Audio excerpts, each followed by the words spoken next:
Take one. All right, here we are, saving humanity. Take one. Having, say, for instance, the United States disrupt China's ability to develop a superintelligence, the main way in which they would develop it is if they get the ability to automate AI research and development fully and take the human out of the loop. Then you go from human speed to machine speed. We've had people such as Dario, for instance, the CEO of Anthropic, talk about how such a recursive process like that could lead to an intelligence explosion, and that would lead to a durable edge where nobody will be able to catch up. And last week, Sam Altman discussed how this process could telescope a decade's worth of AI development in a year or potentially a month. There's been this very seductive argument that has appealed to all of these people, which is basically, well, it's probably going to happen anyway. If we don't do it, someone else will. Basically, all of these people sort of trust themselves more than they trust everyone else, and have therefore convinced themselves that even though these risks are real, the best way to deal with them is for them to go as fast as possible and win the race. Why did they make OpenAI? Well, they were worried that they didn't trust Demis to handle all that power responsibly when he was in charge of the AI project, when all the fate of the world rested in his hands. So they wanted to create OpenAI to be this countervailing force that could do it right and distribute it to everybody and not concentrate power so much in Demis's hands. And in fact, the emails that came up in the lawsuit, they were talking about how they were worried that Demis would become dictator using AGI. On the proto-ASI things, I think that they follow the instructions fairly reasonably. There are some other parts of it. Yeah, but that scares the shit out of me, right? Fairly reasonably. When these things are still in our hands, kind of, that's okay. But if you have them guiding weapons or something like that, there are many circumstances where fairly reasonably is not good enough.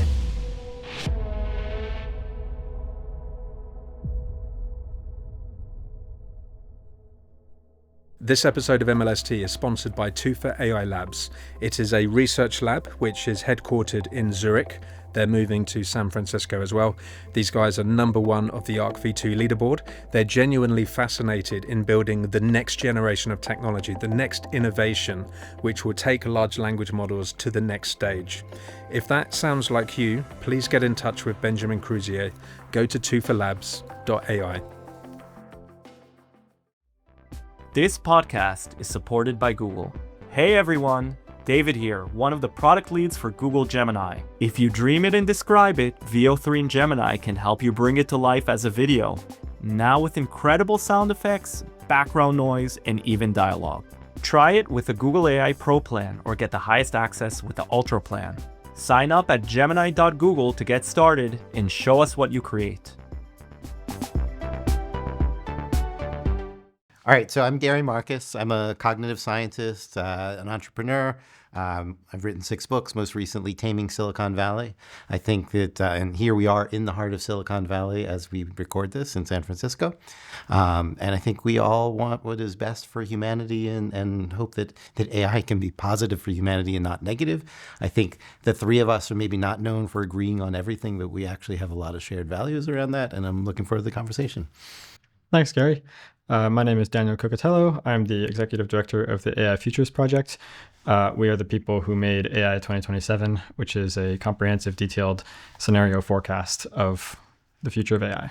I'm Dan. I'm the director of the Center for AI Safety. I also advise Scale AI and XAI.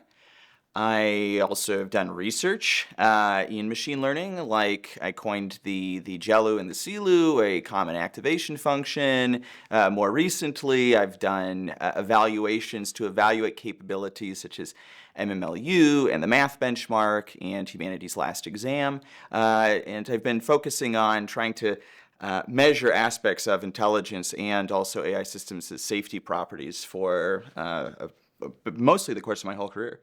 The common things that we care about are what is going to be the outcome when AGI comes? How soon is it going to come? How do we forecast these things methodologically? One person wrote in a question that maybe we could actually start, which is like, what is the positive view? Like, I take it that all 3 of us in the room are united in thinking we think AGI could be a good thing. None of us is sort of like standing down like people would in front of a construction machine saying, stop it all, period. I think we all think there's at least a possibility of a positive outcome, but you can stop me if I'm wrong, and that we're hoping to steer towards that positive outcome. So our first question is, what could be the upside here, and why aren't you just saying, let's just forget about AI altogether? I can start with that. Yeah. So first of all, I actually think it's quite reasonable to basically stand in front of the bulldozer and say stop. I think that eventually we want to build AI because it is possible to get it right, and it is possible to make it in such a way that's, beneficial to everyone and massively beneficial to everyone, in fact. But if we are currently not on a track to getting it right, and we're currently on a track to make it in a way that's going to be horrible, then it makes sense to just sort of stop until we figure out a better way. Yeah. As for what the benefits could look like, well, AI 2027 has the slowdown ending in which things go really well for almost everybody. And since not everybody read, I think more people probably read the darker scenario than the positive scenario. Lay out for people who might not have read the positive scenario a little bit about what the spirit of that is. Sure. So in the slowdown ending of AI 2027, they managed to devote just barely enough effort and time and resources towards the technical alignment problem that they solve it just barely in time so that they can still beat China as they have wanted to do. By they, I mean, the leader of the leading AI company and the president and maybe some other companies, right? That group of people. So the slowdown ending is not our recommendation for what we should actually aim for. We think it's to aim for this sort of scenario would be to expose the world to incredible amounts of risk of various types. So we don't think it's our recommendation, but nevertheless, it's a coherent, plausible scenario for how things could sort of muddle through and end up pretty well for everybody. And pretty well is, I mean, like after the Peter Diamandis abundance scenario, for example. Is that what you have in mind? I haven't actually read that, but I would say when you get the AIs that are super intelligent, so what I mean by that is better than the best humans at everything, and also faster and cheaper, you can just completely transform the economy. Super intelligent designed robot factories constructed in record speed, producing all these amazing robots and all these amazing new industrial equipment, which then are used to construct new types of factories and new types of laboratories to do all sorts of experiments, to build all sorts of new technologies and blah, blah, blah, blah, blah, blah, blah. Eventually you get, and by eventually I mean in only a few years, you get to a completely automated, wonderful economy of all sorts of new technologies that have been iterated on and designed by superintelligences. Material needs are basically just met for everybody. There's just an incredible abundance of wealth to distribute. And, things like curing all sorts of diseases, putting up new settlements on Mars and so forth, all that stuff becomes possible. So that's the sort of like potential upside. And then, of course, there's the question of, can we actually achieve that, right? And if we do have the technology to achieve that, who's in control of the technology, and do they actually use their power over the army of superintelligences to make that sort of broadly distributed good future for everybody, or do they do something that's more dystopian? Yeah. So I think well, first of all, we'll come back to the bulldozers and whether you think we're actually at that point or not. But I think we can agree probably, and we'll let you chime in too, that there is a technical alignment problem, and we should talk about that, and a political, if it's not alignment problem, maybe that's too close pairing of words, but a political issue about if this technology exists, who controls it. Exactly. That's deeply important. Yeah. And so we should talk about both sides of that, sort of political control and technical alignment. Let me get your answer, though, on that first question. Do you think we need to stand in front of a bulldozer now? And if you don't, what do you think is the positive? Yeah, so I think there are two concepts. There's AGI and there's ASI, the artificial general intelligence and artificial superintelligence. I think AGI doesn't have a clear definition, so it's difficult for me to say for all definitions of that would be worth standing in front of. Some people would say we have AGI already. Let's just start with what we have now. Yeah. There could be an argument that right now we should just stop the train. Sorry, I've moved from bulldozers to trains. There'd be an argument. I'm not making this argument, but some people have made it. The argument would be we're already so far along this path, and if we don't resist it massively right now, it's going to be bad, and there isn't a good outcome here, a good enough outcome to offset what seems inevitable. I'm not making that argument, but I've heard people make it. And so partly, grounding exercise, where are we on that? So, one argument would be fuck it, we've already screwed up. We need to have every person on the planet get in front of this train or bulldozer and say, just stop it, because there isn't a positive enough outcome to warrant it. Another position would be, there's actually a really positive outcome here, and if we can guide it in the right way, we can get to that positive outcome, and here's why I think it's positive. So that's the kind of set of issues I wanted you to speak to first.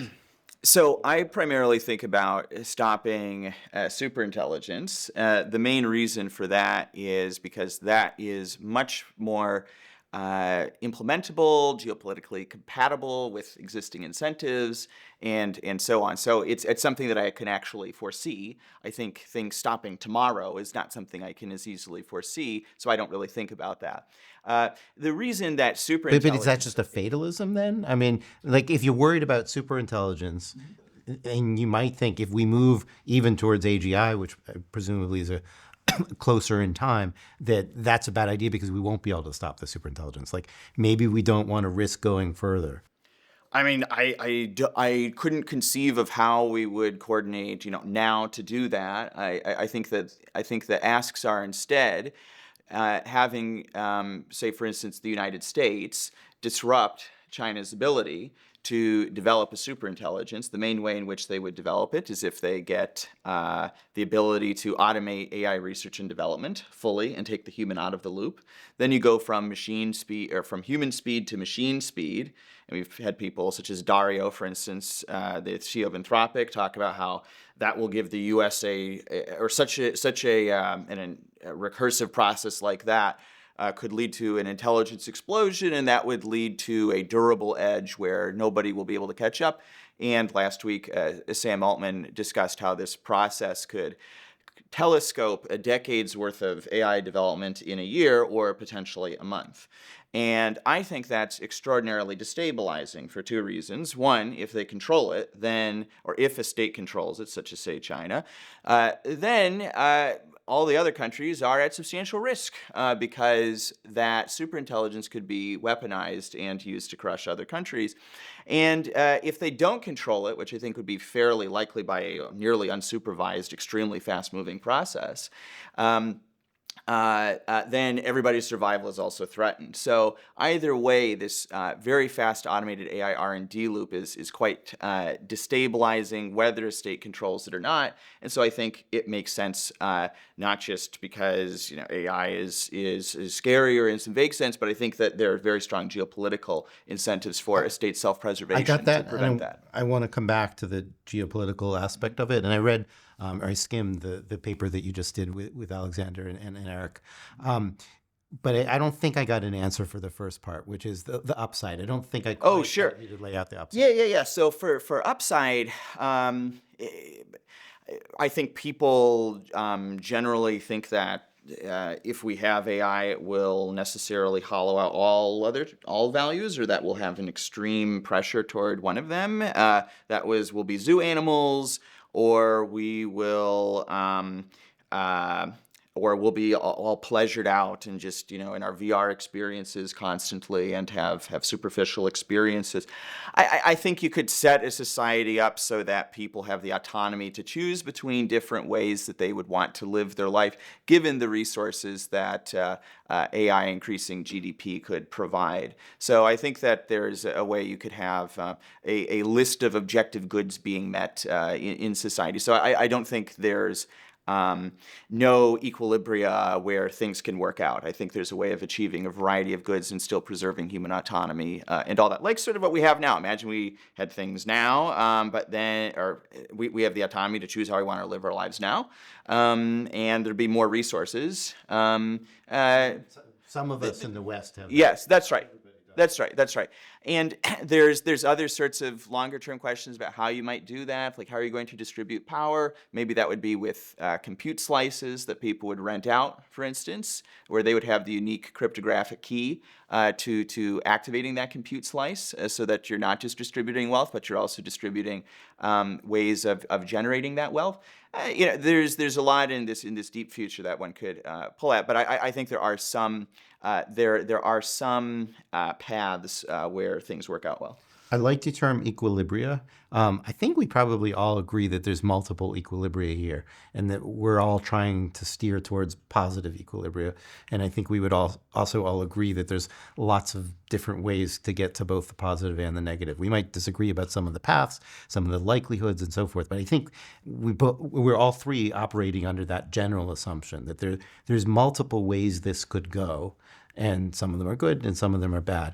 I'm a little darker than I used to be even a couple years ago because of the economic inequality sorts of issues. So a couple years ago, when I trusted Sam a lot more than I trust him now, I heard him talking about universal basic income. And I've always thought that that was an important part of the equation. And it seems to me that the more that data has driven things, the more acquisitive the companies, and it's not just OpenAI, have been, and the less realistic it has seemed to me that we're going to have anything like a universal basic income. I think there is some scenario under which there's so much wealth that everybody's subsistence gets met. I don't expect that the wealthy people are going to give up their beachfront property under any circumstance or their power. And I think the dynamics that we've seen in Washington lately have made me, though I know our politics may not be the same, have made me less optimistic about any kind of relatively equal distribution or even just not a relatively extreme distribution. I think that the positive outcomes do depend on getting some answers there to what would be the incentives, the mechanisms, the dynamics such that things are well distributed. And I guess I'm sort of making this up as I go, but I think there's an argument here for stopping the train if we can't see any solution to the political thing. Most of my own personal concerns are really about technical alignment, which we'll talk about soon enough. But if we don't have an even envisionable political solution, that does make me nervous. And I could see an argument for let's stop the train now because we just don't see how to do it. And going back to something you said at the very beginning, there's an interesting argument about delaying the train versus stopping the train. And I think all of us signed the pause letter, maybe? I didn't. You didn't sign the pause letter. Okay, only I signed the pause letter. That's interesting. I haven't expected that. Didn't call that. That's fine. Whether I did or not. Right. The part of the pause letter that made me sign it, that I liked the best, was it said, let's pause this particular thing that we know is problematic in certain ways. I mean, it was really about delaying the development of GPT-5, which ironically still doesn't exist 2.5 years after some of us signed the pause letter. But the notion was we would pause the development of GPT-5 because we knew that GPT-4 had certain kinds of problems around alignment, and that we would spend that time instead working on safety. So it was explicitly constructed as a delaying tactic. It wasn't saying never build AI. It wasn't saying don't do any more AI research. It was in fact saying do more AI safety research and wait. And that does still seem like maybe not a politically viable thing in this moment, but at least a strategy one might consider is, maybe we should be constantly updating our estimates on, how likely are you to get the positive outcomes versus the negative outcomes, and how much would that change as a function, for example, of putting more resources into safety research as opposed to capabilities research, et cetera. And what's your take on what I just said? Totally agree. I think, I like the pause AI framing more than the stop AI framing for the reasons you just mentioned. And then there's a lot more to say about more nuanced proposals for what is to be done. I do think we should maybe save a lot of this for the later part of our discussion after we've gotten through the technical stuff like timelines, alignment, etc. But you're the moderator, so I'm going to use moderator's prerogative for now, but you can push me a little bit later if we don't get there. I'm trying to find some sort of common ground. I think we have lots of common ground there. And yeah. And then we'll get to the differences. Do you buy that notion that also this should be on the table of some kind of pause, or no? I think making time for technical research, I'm not expecting much return on investment from that. I don't think most success strategies in the foreseeable future particularly go through AI is being fully controllable. So I do technical research. I'll give you a comeback on that. Like an extreme version of the argument I just placed comes from the cognitive psychologist and evolutionary psychologist Jeffrey Miller, who had a tweet that I really liked, which was, we should wait until we can build this stuff safely, even if that takes, I forget what he said, I'll say 250 years. It was an interesting framing because like everybody's thinking like, what should we do next week, or should we sign this pause letter? And it was kind of deliberately extreme. Like I think it was maybe even 500 years. Like if it takes us 500 years, we should just wait. And I could see an argument for that. And in fact, I wonder what the counter arguments are. So I think that the process that I described earlier, that sort of recursive loop, I guess you could call it intelligence recursion, which if it goes fast enough is an intelligence explosion, that is not something you can research your way out of. You can't just write an 8-page paper and then we've solved it. In the news tomorrow, we've figured out how to fully de-risk some extremely fast-moving process that we've never done before, and all of its unknown unknowns have been anticipated. Well, I mean, we could politically, I mean, it would take a lot of willpower, and it's probably not likely, but we could, try to have a global treaty. Don't go there. Don't work on these kinds of things. Let's report it if you do, right? I mean, you could at least imagine that kind of scenario. I don't see any technical way of coping necessarily with that set of problems right now. But if we were, I mean, not just the three of us in the room, but if we as a society were convinced that, let's say, that was a red line, that you suggested one red line, there are others. So we could decide as a society there are certain red lines, maybe recursive self-improvement might be a reasonable one to consider. That we can say we won't cross any of the red lines. We will make treaties around it, and we just shouldn't do it until we have answers to them. So I think it would be worth states clarifying that we don't want anybody doing that type of a fully automated intelligence recursion because it'd be destabilizing. And now, that doesn't necessarily immediately take the form of a treaty. So initially, you have them exchanging words about that and articulating their preferences, potentially explicitly or potentially in internal policy at CIA and other and things like that. And the other parties come to learn it through leaks or directly. And you eventually want to gain more confidence that nobody's trying to trigger something like this. And this process is multiple stages. It may involve things even like it requires a conversation. It may even require a skirmish for people to think, okay, we need to do a verification now. And then maybe you get some type of treaty. But you can still have various forms of coordination through deterrence without anything like a treaty, just as we've had strategic stability on multiple issues without treaties necessarily. So that's something that is potentially a later stage thing, but you have to have the conversation advance far further. Daniel's giving me a look on. No, I'm just looking back and forth. You're just looking back and forth. Why am I in this kind of I smash? have to like rubberneck because I'm right in the middle. Yeah, in the middle. Okay. Yeah. So let's separate for a moment the deterrence stuff, although I know you're keen to talk about it and know more about it than I do. And let's try to get to it. You could sort of separate what are the dynamics for which we would form treaties. Maybe we need some deterrence and skirmishes, as you just talked about. But from the question of, like, would the rational thing for civilization to do right now be, in fact, to sign these treaties? Because we're basically pretty close. I maybe take a longer timeline than you, but we're reasonably close to recursive self-improvements of at least some sort.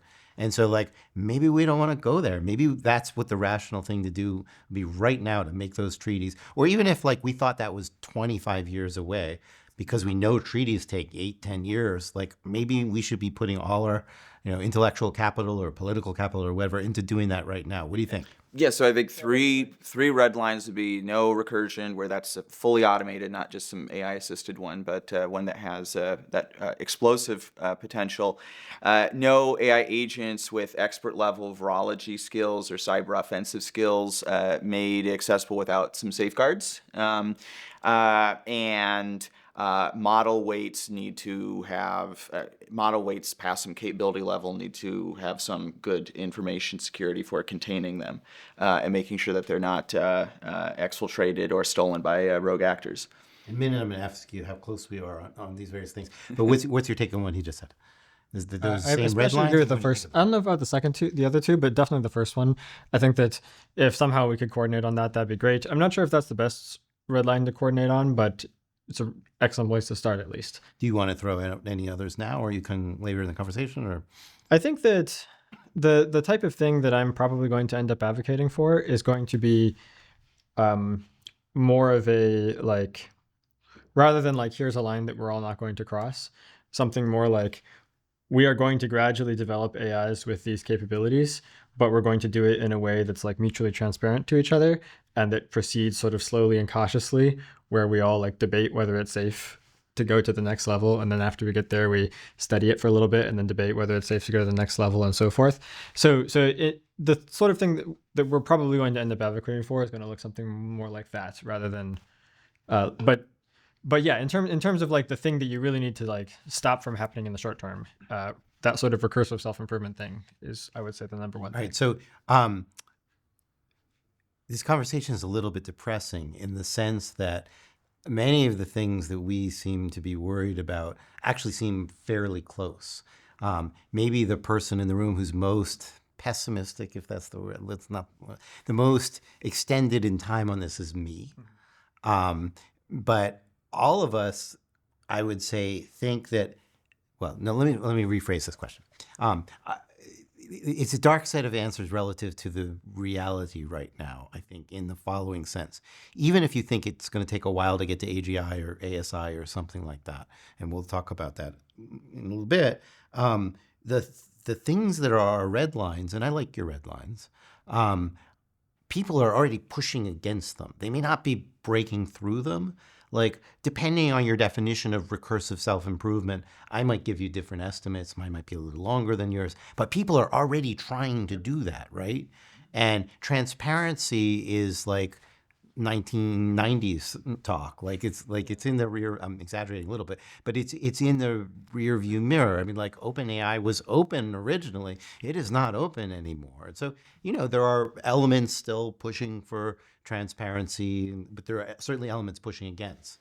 So I'm somewhat more optimistic about increased transparency and more situational awareness from governments. A reason for that is, I think it's incentive compatible for the U.S. to be more transparent about what's going on at the frontier, because China already knows.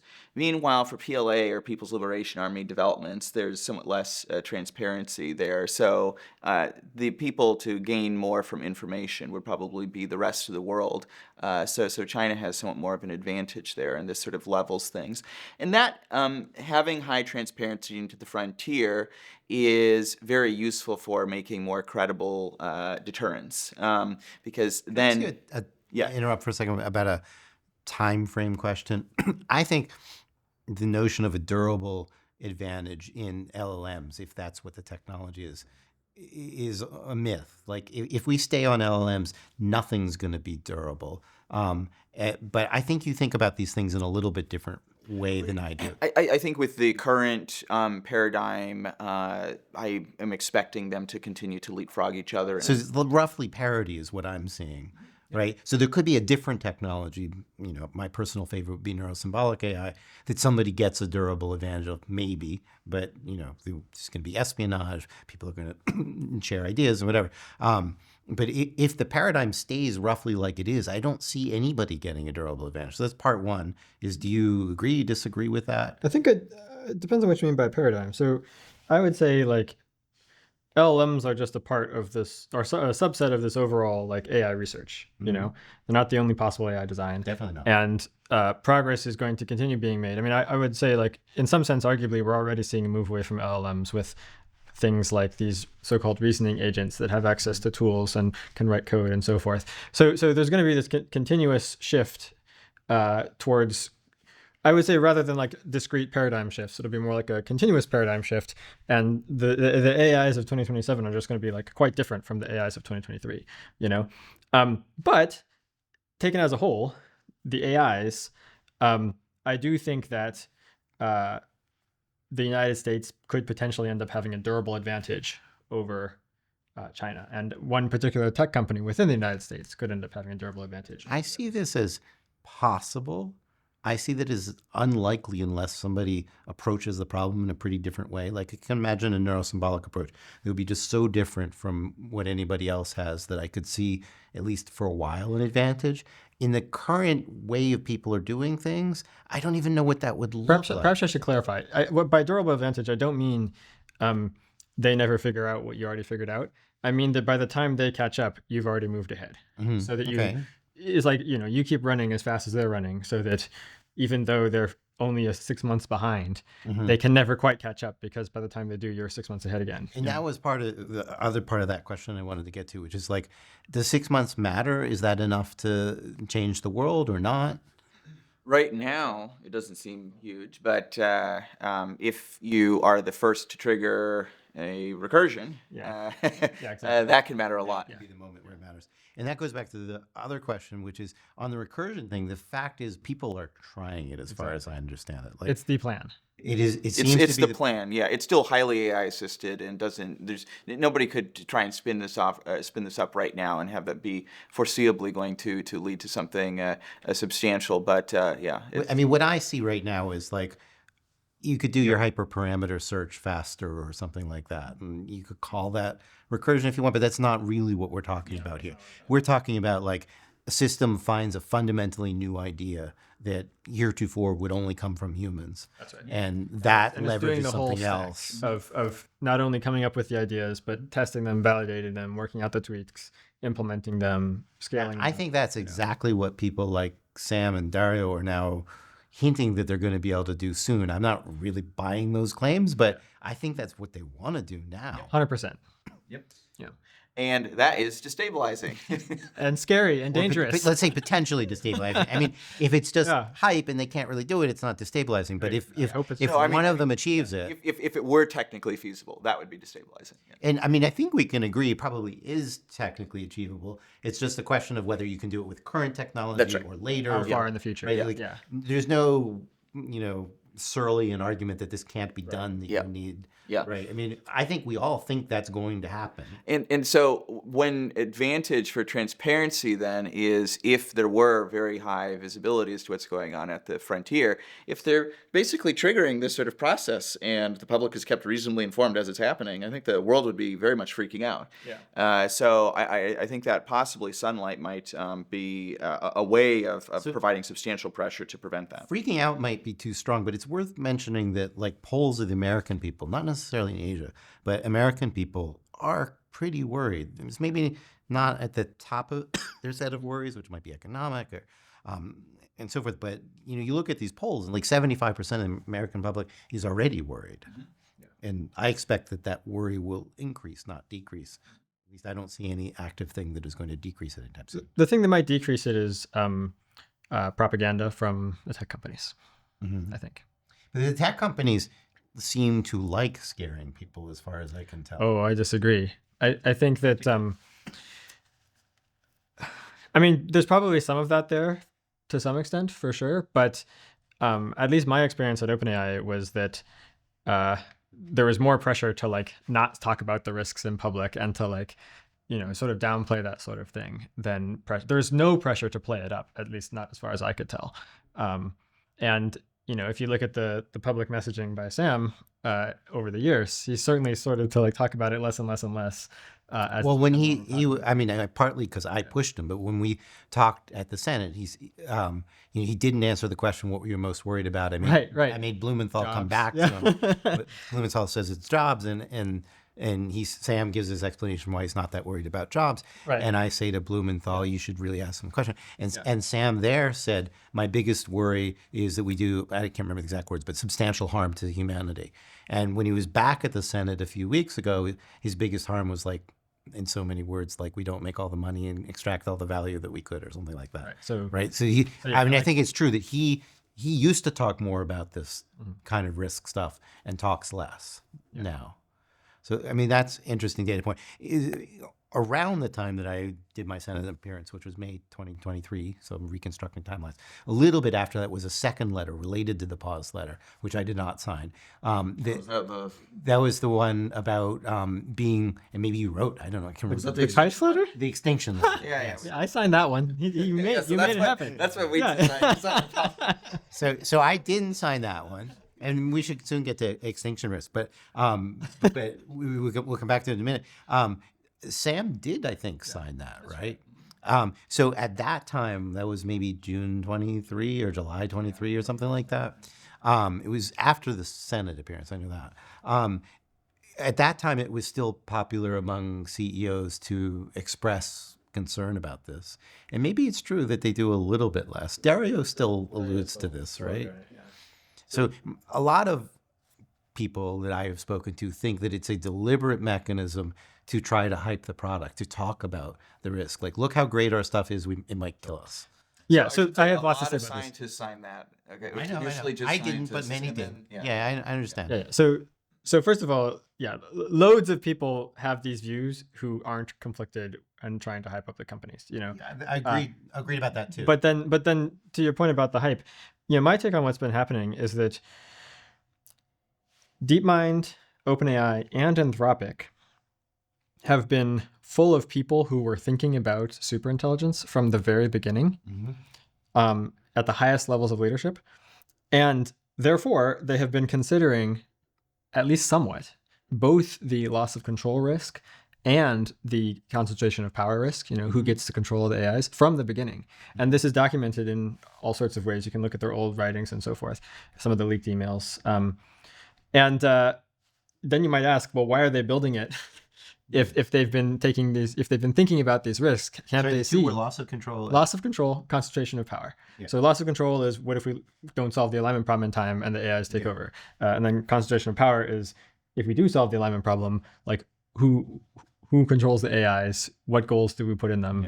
Yeah. Do we risk becoming a dictatorship or some sort of crazy oligarchy or whatever? So you can find writings from people at these companies, both senior researchers and also the CEOs and so forth, going back decades, talking about these things.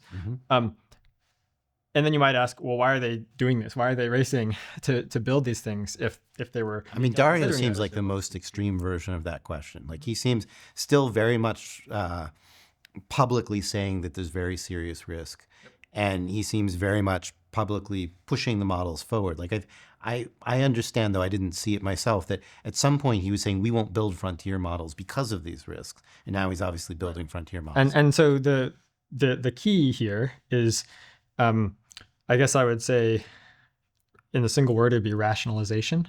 So there's been this very seductive argument that has appealed to all of these people, which is basically, well, it's probably going to happen anyway. If we don't do it, someone else will. And it's better for us to do it first than for someone else to do it, because we're the responsible good guys who will wisely solve all the safety issues and then also beneficently, give UBI or whatever to make sure that everything works out well. So basically all of these people sort of trust themselves more than they trust everyone else, and have therefore convinced themselves that even though these risks are real, the best way to deal with them is for them to go as fast as possible and win the race.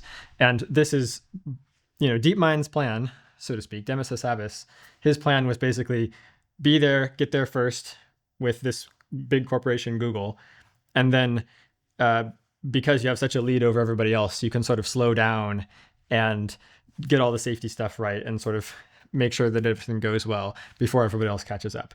That seems naive. That plan was torpedoed when, Elon and Sam and Ilya made OpenAI. Why did they make OpenAI? Well, they were worried that they didn't trust Demis to handle all that power responsibly when he was in charge of the AI project, when all the fate of the world rested in his hands. So they wanted to create OpenAI to be this countervailing force that could do it right and make it, distributed to everybody and not concentrate power so much in Demis's hands. And in fact, the leaked emails, or the emails that came up in the lawsuit, they were talking about how they were worried that Demis would become dictator using AGI. Well, we can see how well that's worked out. All the Anthropic people basically split off from OpenAI because they didn't think OpenAI was going to handle the safety stuff responsibly. So then they're claiming that they have the technical talent and they'll be able to sort out the alignment issues better than everyone else. It's a mess. Do you have anything to add? I agree that it's a mess. Not to that, it's a mess. And I mean, I guess, I don't know if you may not want to answer this on camera, but do you feel confident that we should trust any of these particular We definitely parties? should not. I think pushing for things like transparency, as well as the government having people whose job it is to be keeping track of these, coming up with contingency plans, interviewing these labs for their plans, and coming up with an internal assessment of their probability of success, all of that seems useful. And I think at least some of the players here would probably be willing to push for that type of stuff, and I think others wouldn't. So I think it's are they willing to help solve these collective action problems, or are they going to continue defecting? And It's been a lot of defection. To get back to your question, I realize I never actually answered why this ties into your question. So early on, when these companies were fresh and young and idealistic, their founding mythology was basically, yes, the risks are real, and that's why you should come work at our company, because we're the good guys. And so when that was still fresh and still like, the main thing they were saying, they were talking about it a lot. But then now, when their sort of like founding myth is sort of like kind of laughable, and it's like very much not something they can say with a straight face. It's eroded some. It's not something they can really say with a straight face so much anymore. And also they're under lots of political pressure, to get investors and to ward off regulation and stuff like that. So the rationalization wheels are continuing to turn, and they're coming up with new narratives to justify what they're doing. And there's also a lot more players at the table, both within the U.S. industry, which is most of what we were talking about, but also in China. Then we have the whole, I don't know if we have time to go into it, but maybe we will, maybe we won't, the mechanisms of open sourcing, or at least open weight models, which means that, essentially anybody can get in this game to some degree. I disagree with that to some extent. Oh, go ahead. I mean, to some degree, sure. But walk me through the disagreement. Well, hypothetically, suppose that we like achieved AGI, someone achieved AGI, and immediately opened the weights for everybody. It's not going to happen like that. But suppose it did happen like that. Then for a brief, glorious moment, anybody with enough GPUs could be able to run their own AGI right at the frontier of capability. However, AGI isn't like, there's going to be AGI plus and AGI plus plus and so forth. And whoever's going to get to AGI plus is going to be the one who had the most GPUs, so they can run the AGIs to do the research fastest, So even if you gave everybody exactly the same starting point at the same level of capability, the people who had more GPUs would pull ahead slowly but surely over everybody else, right? So I think that there's this unfortunate around that, but go ahead. So there's this unfortunate sort of inherent, I don't know if I want to say winner take all effect, but there's this turn to scale sort of thing inherent in the dynamics of an intelligence explosion. And that's part of what makes this so scary. All the actors are incented to push it as fast as possible and to have the maximal resources in order to do so. And they're also incentivized not to open it up and to not be transparent about it and so forth, unfortunately. Yeah, I think we have a little disagreement there about transparency and how much we might expect. I think you're a little bit more optimistic, and I'm with Daniel and being a little bit less optimistic about transparency. I'm especially less optimistic about transparency as we get closer to having actual AGI, or let's say differentiated AI. So right now, I would say that what's there is not very differentiated. Everybody's kind of using LLMs with reasoning models and so forth. There's some differentiation in how people do their RL and what their data sets are, but I think there's not so much value in transparency until somebody has something that really is unique that they think other people aren't going to just reconstruct very rapidly. And as one gets to that point of having some unique piece of intellectual property, which I think will happen, there's even more reason to be less transparent. So I think I'd be optimistic about being transparent about the numbers of the best models internally, not necessarily the methods that were used to create them or the weights for them, but at least the public knowing what's going on, what's the peak capabilities that the models are exhibiting, and then being aware of that. Are you being optimistic that they'll do this by default, or that this would be good? Obviously, it'd be good. I think it's good, and that there's more tractability for this than a lot of other asks. I agree. More tractability, like people might agree to do it? Yeah, that's right. Yeah. I agree with that. That's why I've been making these asks. Yeah. But I'm just saying that they're not going to do it by default. Like, if nobody asks them to be transparent about these things, then I agree. Okay. So, we can agree that like voluntary self-regulation is probably not enough to get to that point. Yeah. I wouldn't bank on it. Yeah. All right, let's talk a little bit about time and forecasting and scenarios. We've talked a bunch about strategy, what we should do going forward, what policy should be. Some of that depends on timelines. So if we thought that we had 1,000 years before AGI, then we might make different choices than if we thought we had 6 months. If we thought that LLMs were the answer to AGI, we might make one set of choices. If we thought they were definitely not the answer to AGI, we might make a different set of choices, maybe focusing more on research. So let's talk about our forecasts around that. And also, maybe I'll throw in there our forecasts around when we might sort out the safety problems, the alignment problems. I will make the argument that we've made some progress towards AGI and very little towards alignment, and we can see if we agree on that. So I want to start by using a notion that many in the audience will know, but not all, which is a distribution of probability mass, which is to say that you could make a simple prediction. You could say, I think AGI will be here in 2027 or 2039 or whatever. But I think we all understand that that's the unsophisticated thing to do. You can certainly say your best guess for which particular year you think it might come. But as people who are either scientists or know something about science, we know there's what we call confidence interval around that. So, it might be this plus or minus that. And the most sophisticated thing to do is to actually draw out a curve and say, I think some of the probability mass will come, before 2027, and some of it will come before 2037, and some of it will come after. In your I guess it's sort of an appendix to your AI 2027. You go through this in a fair amount of detail. I'm not sure how many people got to the appendix. I think it was maybe a little hidden to find it, but it was there, and it did a good job of that, and it gave the forecast for 4 different people in a sort of qualitative way. I don't know if it showed the full curves, but it said, this is the chance that they think it will come before 2027, and I think for 3 of the 4 forecasters or something, you remember better than I, some of the probability mass was like after 2040 or something like that. So maybe I'll start with you, because I think you have maybe put the most work into trying to get detailed probability mass distributions. And maybe you can talk about what your own are and different techniques people have used and where you are on that. Thank you for that excellent launch to this. Feel free to stop me if I ramble too long, because huge topic, lots to talk about. Okay, so first, the exciting part, the actual numbers. When we were writing AI 2027, we had our different medians or 50% marks for AGI, or I think we were, we divide up, we didn't use the word AGI, we used different milestones. So superhuman coder, full automation of AI research, super intelligence. But for those things, or let's say for superintelligence, I was thinking 50% chance by the end of 2027.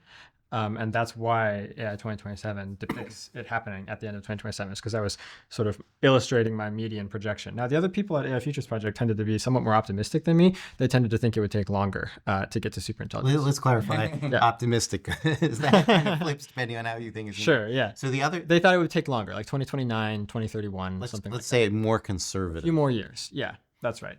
But I was the boss, so we went with my timelines. But happily, by the time we actually published it, I had lengthened my timeline somewhat. So these days, I would say 50% by end of 2028.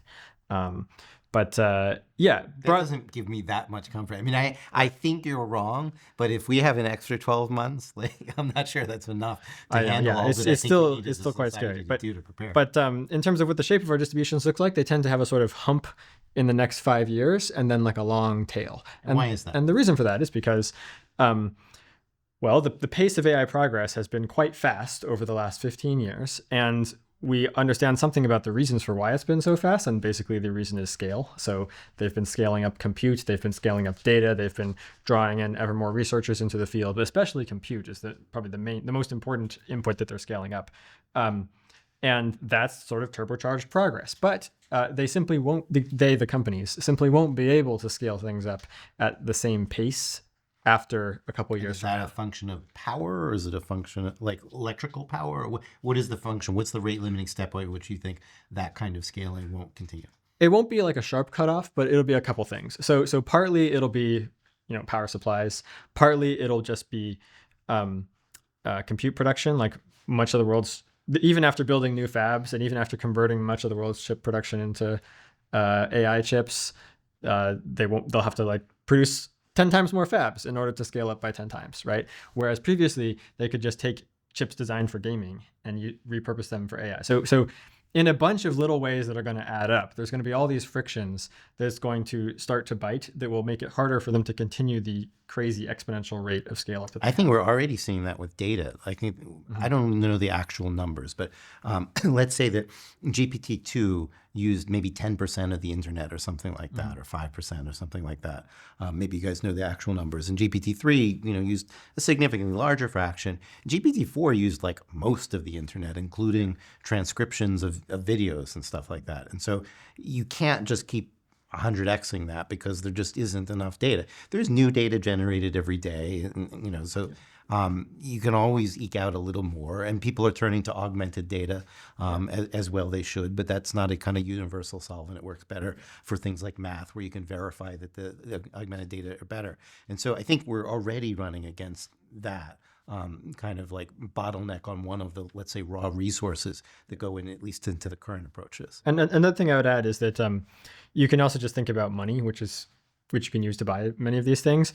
And you can say, well, they've been scaling up the amount of money that they're spending on AI research and on training runs in particular over the last decades, but it'll be hard for them to continue scaling at the same pace.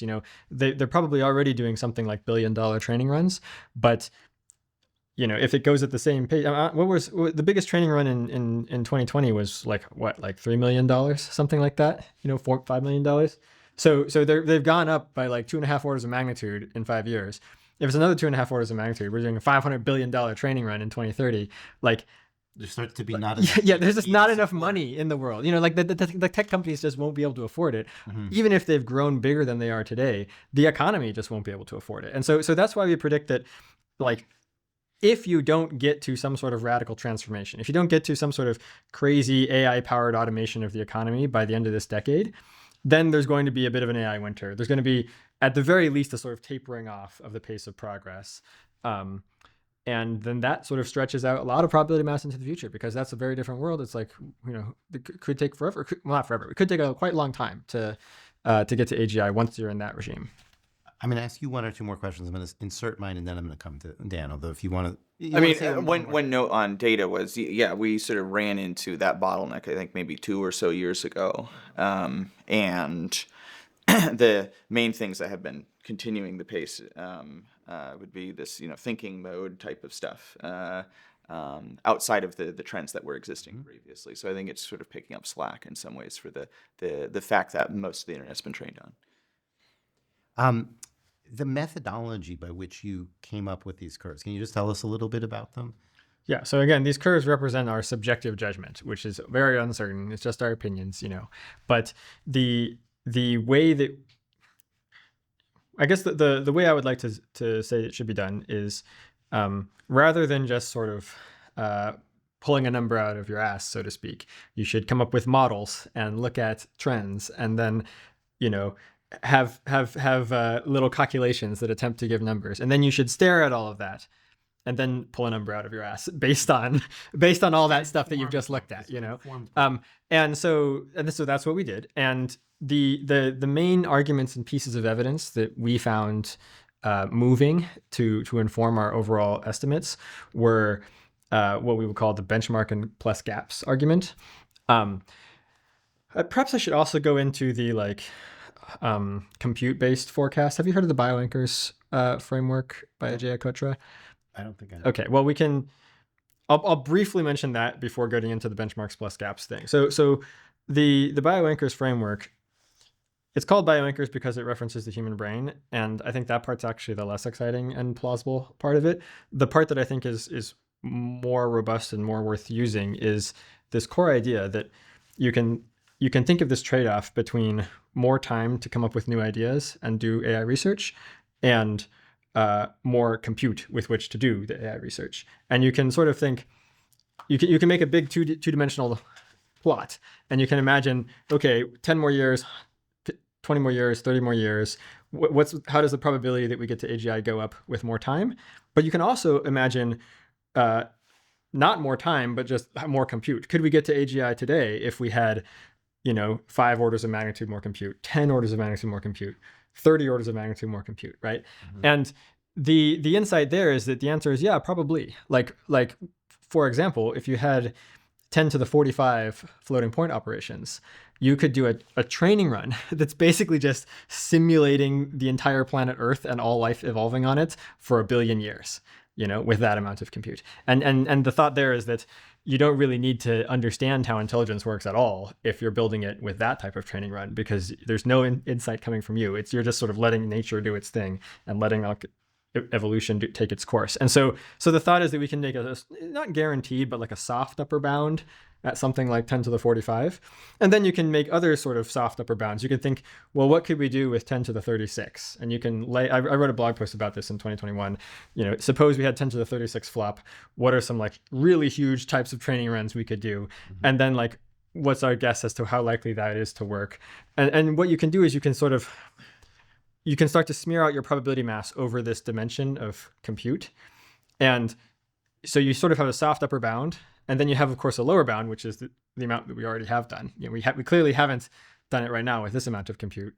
And so that gives you this smeared probability distribution over compute. And then you think, okay, but now we're also going to get new ideas. And so as new ideas come along, we're going to be able to come up with more efficient methods that allow us to train it with less compute. So you can think of your probability distribution as shifting downwards while also the amount of actual compute increases. And then that gets you your actual distribution over years. I think this is the right sort of like basic framework for calculating these sorts of timelines. But it's a sort of relatively abstract, like low information framework that doesn't really look at the details of the technology today and the details of the benchmarks. So I think it's like a good way to get your prior, so to speak. But then you should update based on actual trends on the benchmarks and so forth, which is what I'm about to get to. But the reason why I mentioned this prior process is that 10 to the 45 floating point operations isn't actually that far away from where we are right now. Right now we're at like 10 to the 26 or something for training runs.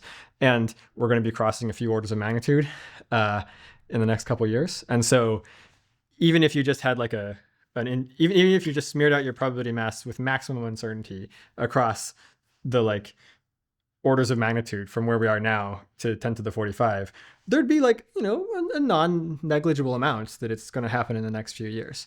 And so like even on priors, you should think it like decently plausible that it could happen by the end of the decade. And then you should update your prior based on the actual evidence, which I'll now get to. So the actual evidence, I would say, let's look at agentic coding benchmarks. That seems to me to be the most informative thing to look at. And the reason for that is because I don't think that the fastest way to get to superintelligence is in a single leap where humans come up with the new paradigms in their own brains.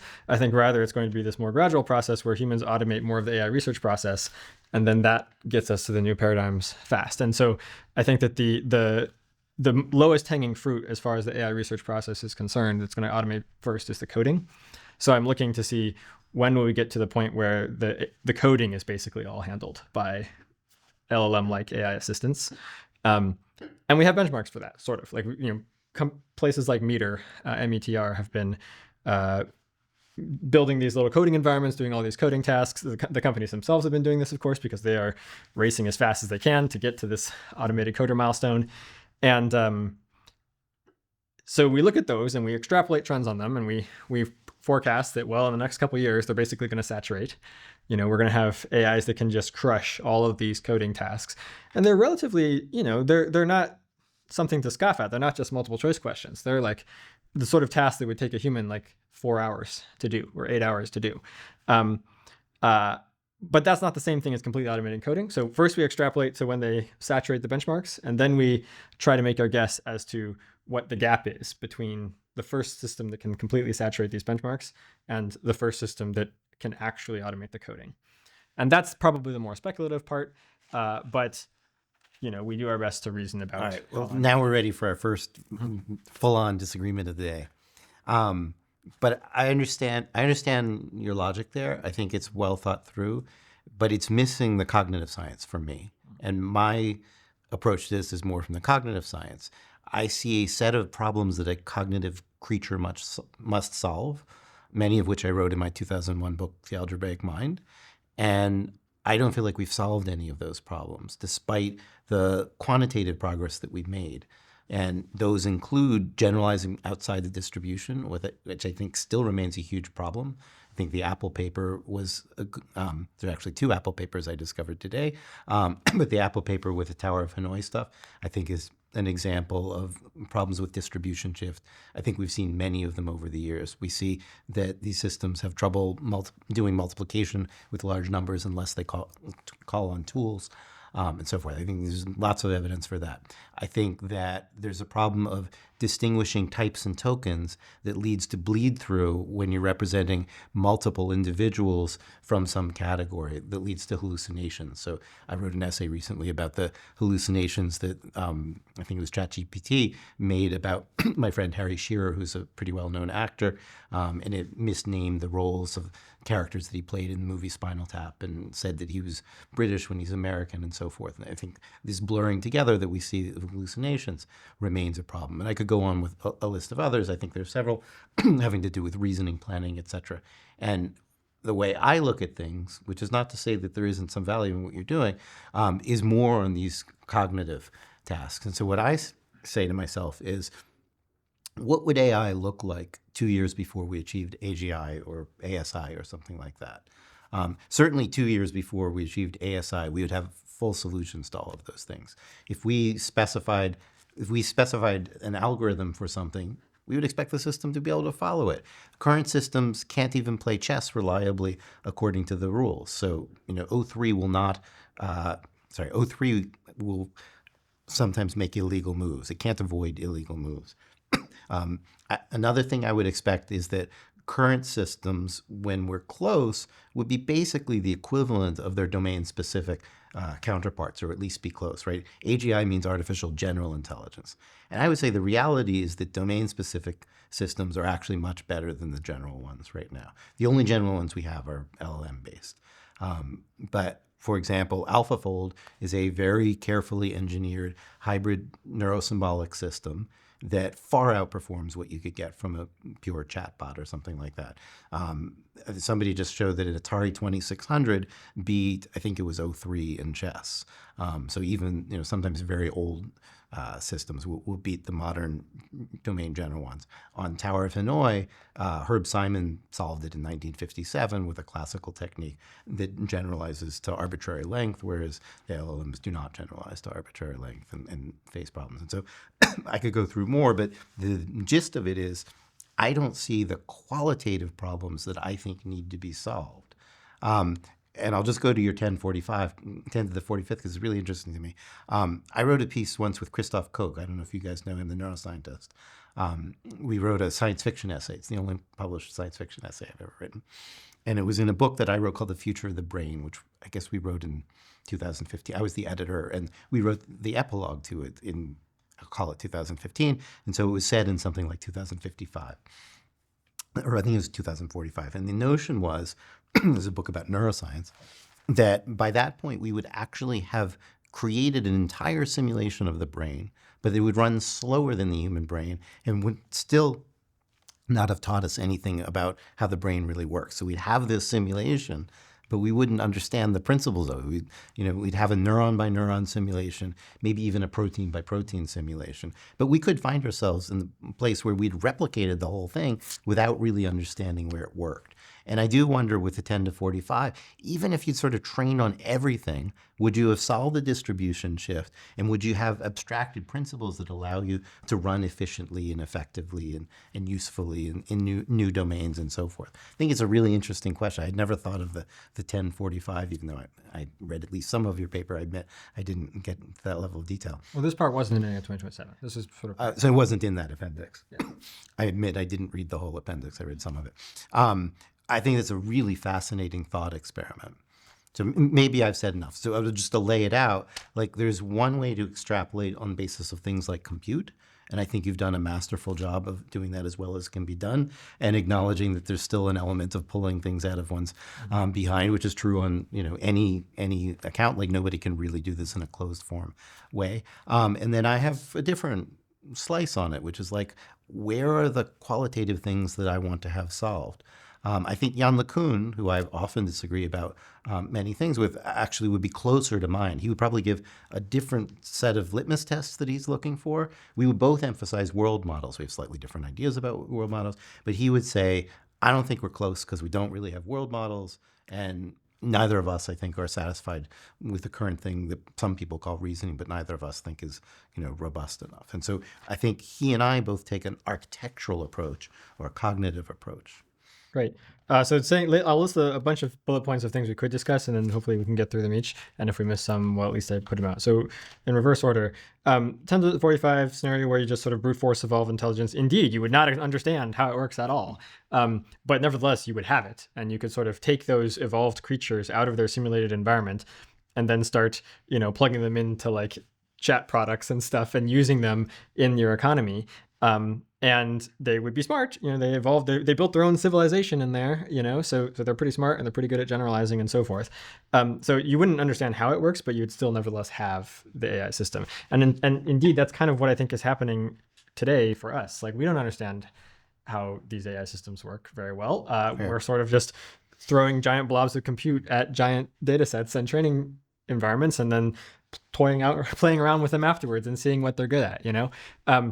But part of my darkness about it is I think there's too much alchemy and not enough principles. 100%. And this is part of why the alignment issue feels so looming to me, is that we don't even know what we're doing. How are we supposed to craft a mind that has, the right virtues and the right principles and so forth when we don't even right. Anyhow, so there's that. Next thing. So you mentioned Tower of Hanoi, math problems, these sort of ways in which the current AI systems seem limited in particular, limited and fragile, and hallucinations in ways that you think that we're not really making progress on.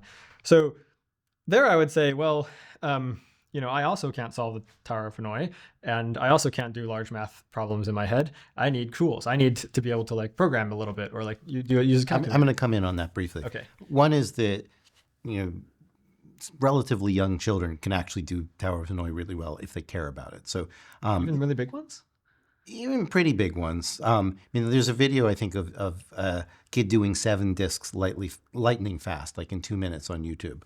A kid who enjoys it. He's probably 12 or 15 or whatever. I'm sure he can do 8 discs if he wants to, because it's a recursive algorithm. I'm sure he's learned it.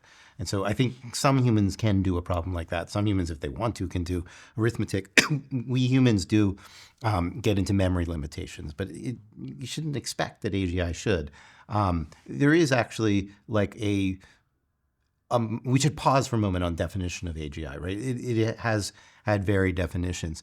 The one that I always imagine is it should be at least as good as humans in a bunch of things and better in certain ones. Right. So I would not be satisfied with an AGI that can't do arithmetic. I'd be like, this, yes, okay, it's equivalent to people in this respect, but I would actually expect more, and especially if we're talking about the risks that we're concerning. I think we're really talking about a form of AGI that probably can do all the short-term memory things that people can't, and has the versatility and flexibility of humans. You can argue about that, and I would say that the weakest AGI would be it's as good as Joe Sixpack, who's really not very good at reasoning, is full of confirmation bias, has not gone to graduate school, doesn't know how critical reasoning. You'd say, okay, that's AGI because it does what Joe Sixpack does. I think most of the safety arguments are really around AGI that's at least as smart as most smart people. Smart people can, in fact, do things like Tower of Hanoi. And certainly, another example I gave you was chess, right? 6-year-olds can learn to follow the rules of chess. O3 will do things like have a queen jump over a knight, which is just not possible.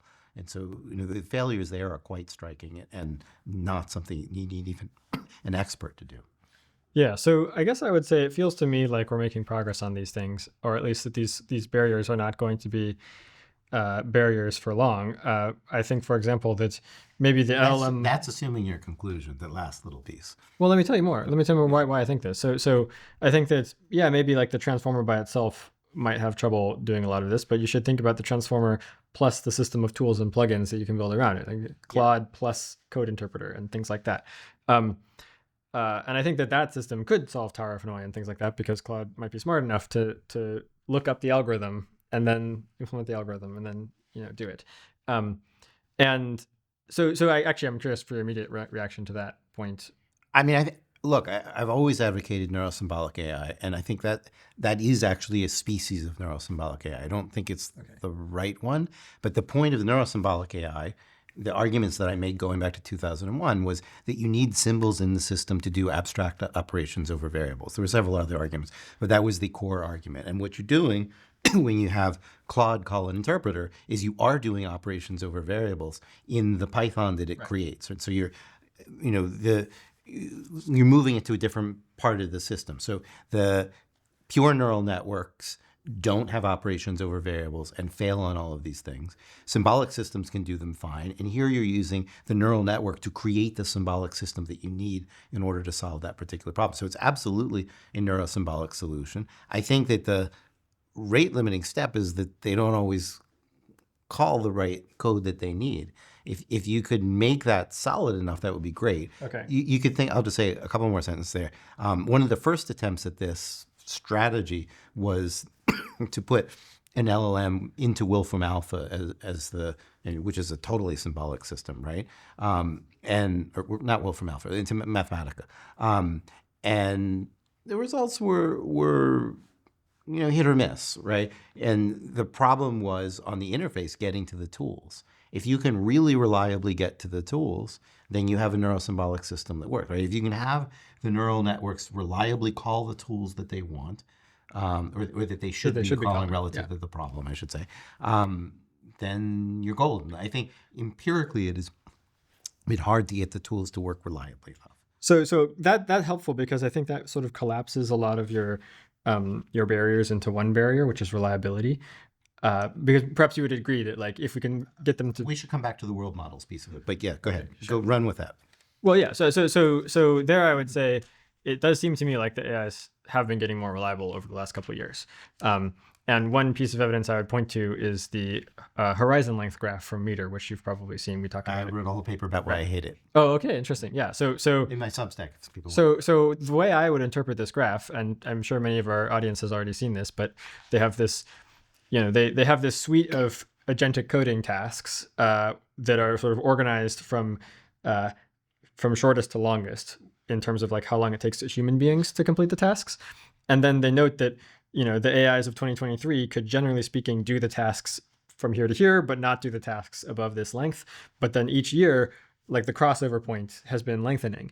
And a very natural interpretation of what's going on here is that the AIs are getting more reliable. If they have a chance of getting into some sort of catastrophic error at any given point, then, if it's like a 1% chance per second, then after like 50 seconds, they're going to get into an error. But then if that goes down by an order of magnitude, then they can go for more seconds and so forth. And so the thought here, I would say this is evidence that they are just getting, generally speaking, more reliable, better at not only not making mistakes, but recovering from the mistakes they make. Not infinitely better. They're still less reliable than humans, but there's substantial progress being made year over year. I see that your argument you're making, with the particular graph, I think there's a lot of problems, and some are actually relevant to this argument. One is it was all relative to coding tasks. Mm-hmm. It wasn't tasks in general. The coding tasks, I'm very concerned from a scientific perspective that we don't know how much data contamination there is. We don't know how much augmentation is done relative to those benchmarks and so forth, which leads me to my next point about it, which is I'm blanking on the guy's name, from 80,000 Hours, posted something on Twitter yesterday, which was a parallel to that graph. I think it was also by Meter, looking at agents. And so the y-axis for the coding thing was sort of minutes to hours to days or whatever. And for agents, it was like seconds to tens of seconds or something like that. So it was a totally different y-axis. What type of agents? I thought with the coding thing, it was like coding agents. This was maybe like web browsing agents or something like that. And so the argument was that you're getting the same kind of curve, but the scaling was completely different on the y-axis. So there's something there for both of us, right? So what's there for you is a general, curve of reliability over time. What's there for me is the performance is still pretty poor on those agent things. More generally, I don't like the axis at all. I think that it's very arbitrary. In my critique, we give a bunch of examples, but like, how long does it take this task? And also, it's all to the point of 50% performance. It's just a very weird measure. And you can find many things that, a human can actually do in 3 seconds that, according to the graph, if you look at the graph, it should have been done by 2023 model. Here's one just off the top of my head, which is choose a legal move on a chessboard, right? This takes a grandmaster, I don't know, 100 milliseconds or something like that. But O3 still can't do that task with 100% reliability. It can do maybe 80% reliability or something like that. So it's weird to read anything off of this graph. I'll send you the Substack essay on it. Yeah, thanks. One other thing I was going to mention, which is a new topic sort of, is that I think in a lot of these cases, my defense of the AI is that, well, they never were trained on this task. And But that's the essence to me, right? Is I understand. is that that they part of- fail on things that they're not trained on. I mean, that's an oversimplification. But if we're talking about AI risk, and I understand that the really dangerous AIs of the future have to be able to do stuff without having trained on it. At least I would say to the same extent that humans can do things without having training. So to take your grandmaster example, grandmasters can do that task in less than 3 seconds with greater than 80% reliability, but also 100% reliability. they've trained on it a lot. Like they've done lots sure. of, and whereas O3, possibly, we don't know the details of O3's training process, but it's possible that there was not a single playing of a game of chess at all in the training process for O3. Yeah, so I don't think that's very plausible. So there's They a may have case, seen by the transcripts way, of games of chess. they've seen transcripts. They've seen the explicit rules in Wiki. I know they've been trained on Wikipedia. They've probably read, like, Bobby Fischer played chess, which is how I learned to play chess. So they have books on chess and so on. They've read everything related to chess. They've read everything in what is the famous phrase, publicly and privately available sources or whatever. That wasn't quite the famous phrase, but you get the idea. I mean, so I think they probably actually have a lot of data on chess. And just as a side note on transparency, from the scientific perspective, it's very hard to really evaluate these systems because we don't know what's in the training set. I agree. The core question, going back to my work in 1998, is how do they generalize beyond what they've been trained on? And we just don't have transparency on that. So then, so first of all, I totally agree about the transparency thing. Back to the training thing. I want to talk about Cloud Plays Pokemon, and I want to again talk about the chess thing. So Okay. I wasn't aware of this 80% statistic for O3, but I'm curious what the statistic. I don't know the exact number. I mean, that's a butt fact. So I haven't heard about it's this. something. I had a friend look into this, and he's very easily able to do it. I can give you some other example. Let me just put one other example on the table, similar flavor, which is I played Grok in tic-tac-toe, and I came up with some variation, and then I might write this up this weekend. And so I asked some variation. We played it, and then it offered another variation, which was let's only play tic-tac-toe where you can. Let's play tic-tac-toe where you can only win if your 3 in a row is on the edges. And I said, fine. We had some moves back and forth. And then it suggested some moves for me at a point where I could, in fact, make a 3 in a row. So it had failed to develop the right strategy. I hadn't played this variation either before, but it was obvious what to do. So it failed to identify what 3 in a row was, which I would say goes to a conceptual weakness. Like you should have had enough data to understand what the 3 in a row was. And so it suggested other moves, didn't recognize it. It's a pretty bad failure. And then we played again after I corrected it. You know how you get these sycophantic answers, I'm sorry, So we played again, and it lost to me again. And then a third time. I posted all of this on Twitter a couple of weeks ago. So if you move these things off the typical problem, they're even worse. If they had a robust understanding of a domain like tic-tac-toe or chess, it wouldn't be too hard. I posted another on Twitter, which was like, I had some variation on chess, like give me a board state where there are 3 queens on white side, but black can immediately win. And performance was not great. So like you take knowledge that for an expert would be out of what they've specifically practiced, but they understand the domain well enough, and experts will have no trouble at all. And these systems still do. So I totally agree with those limitations about current systems, but the thing that I would say is that it seems like the trends are, going up. So I would predict that if you measured this sort of thing for the last 5 years, even though the current systems might still have weaknesses, they would be less weak than the systems of 2 years ago, which are less weak. Well, chess is an example, and then I'm going to go to you. I was going to say the last thing, which is I first noted the problem with chess, I think 2 years ago, the illegal move problem. And really, I think Matthew Aker was first to, or Arker was first to point it out, and I spread it on Twitter and said, "Look, this is a serious problem," and it persists. There are a lot of problems that I feel like have persisted. But your turn. You've been quiet. One thing is on benchmark-based forecasting, and I think that has limitations, in particular streetlight effect, where, well, when it gets 100%, that will suggest that it has the task, or that suggests it's solved the task. The issue is that they often have some structural defects that are only obvious later in the, or when you go fairly far out into the curve. So, for instance, in video understanding, you'd think, wow, if you looked at the benchmarks from a few years ago, they're totally at the top of them. But then you can come up a year later with several other sorts of benchmarks that challenge them. So I think that there tends to be a gravitation toward what's very tractable for AI systems and where some interesting action is happening. That's a selection pressure on the sort of benchmarks. If one's looking at cognitive tasks, such as those that you would give kids, if you're testing their intelligence, for instance, if you randomly sample many of those, the models don't do that well. Maybe it'd be a double-digit percentage, maybe be almost on half of them they don't do that well. For instance, count the number of faces in this photograph. O3 can't do that very well. Or connect the dots, or fill in the colors in this picture.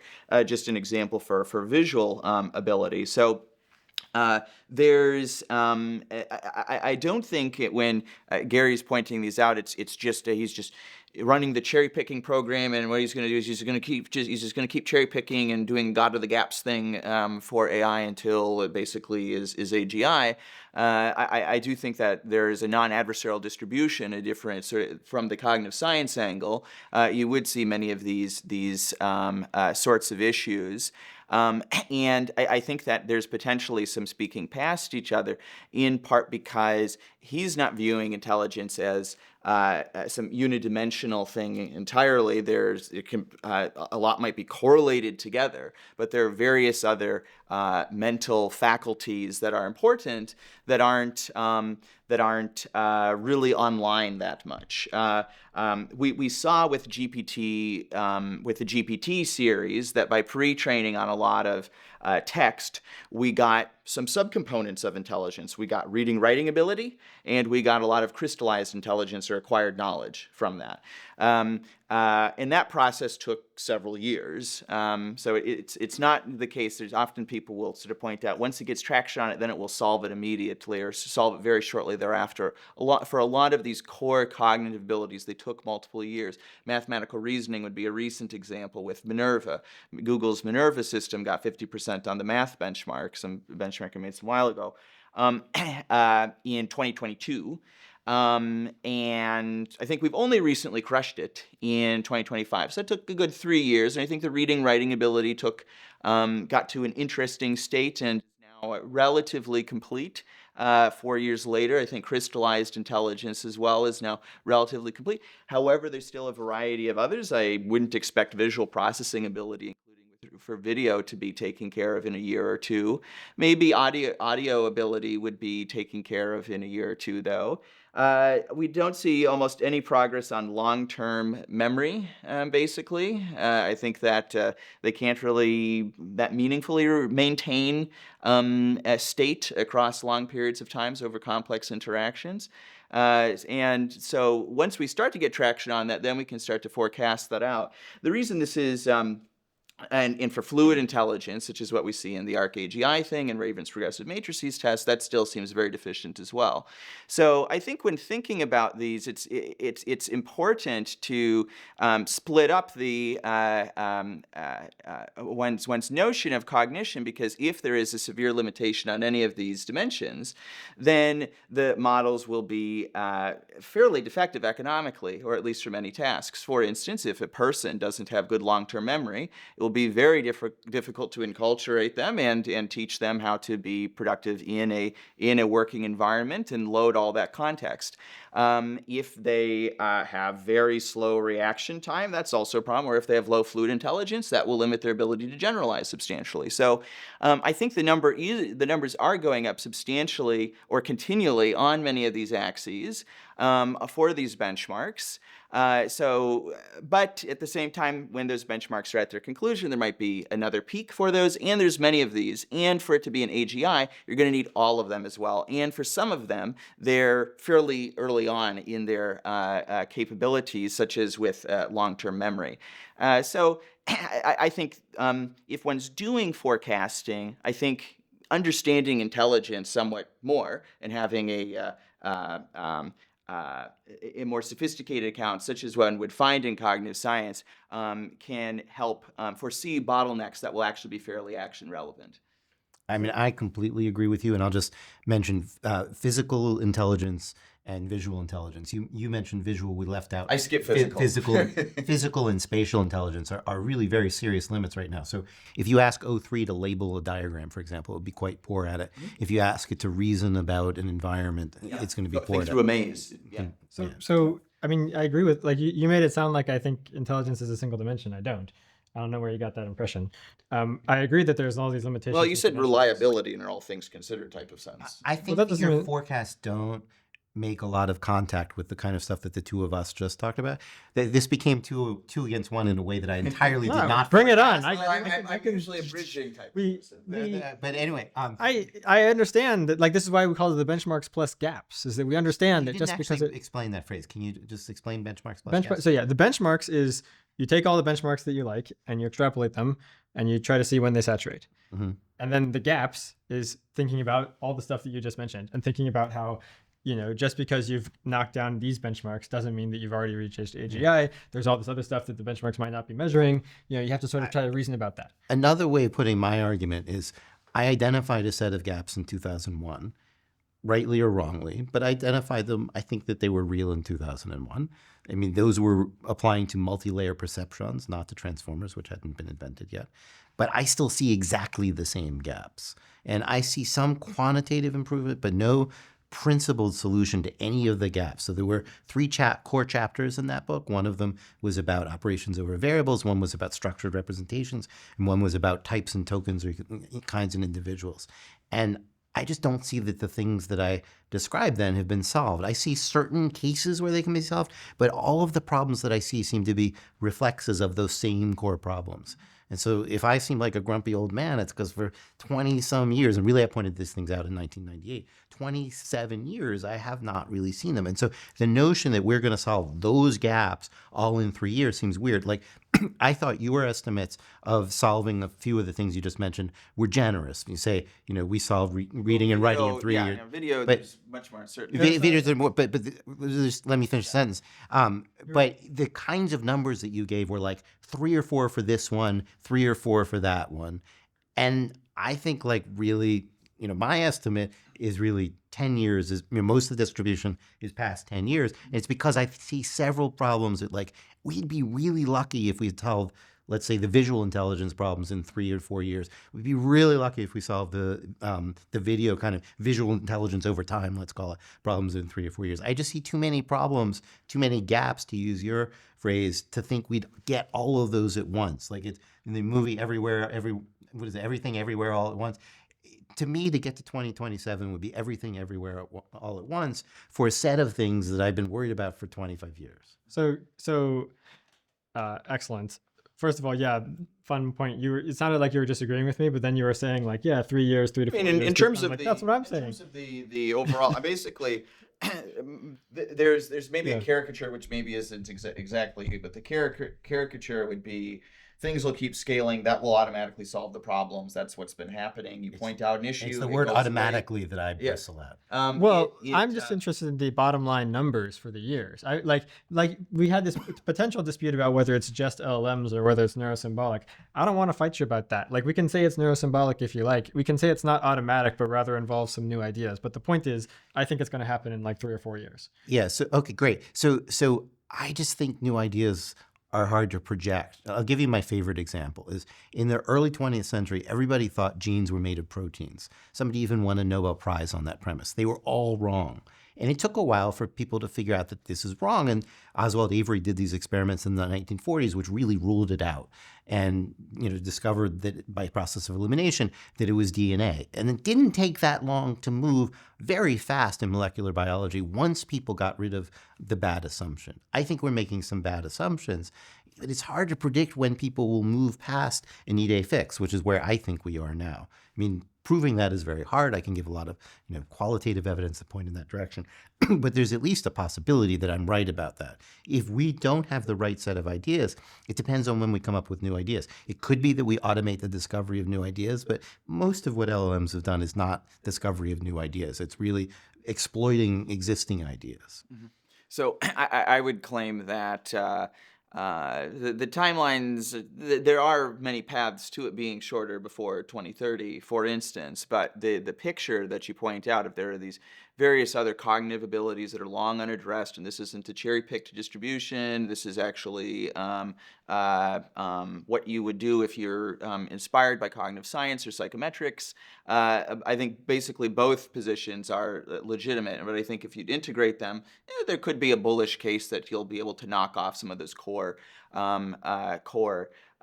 cognitive abilities by the end of the decade. It's not totally certain. It's funny you say it. I think that the absolute most bullish, if we want to use that word, case is 2030. Like in the very fastest case, it'd be 2030. It would require solving multiple problems that I think we're just not positioned quite yet.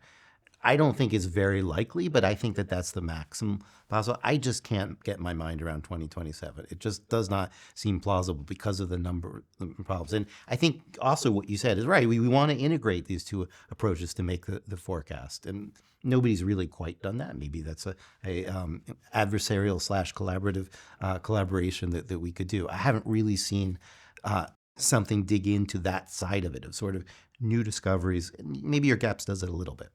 So let's talk about the superhuman coder milestone, and let's talk the superhuman coder milestone, the automating the coding aspects, which is not all of AI R&D, but just part of it.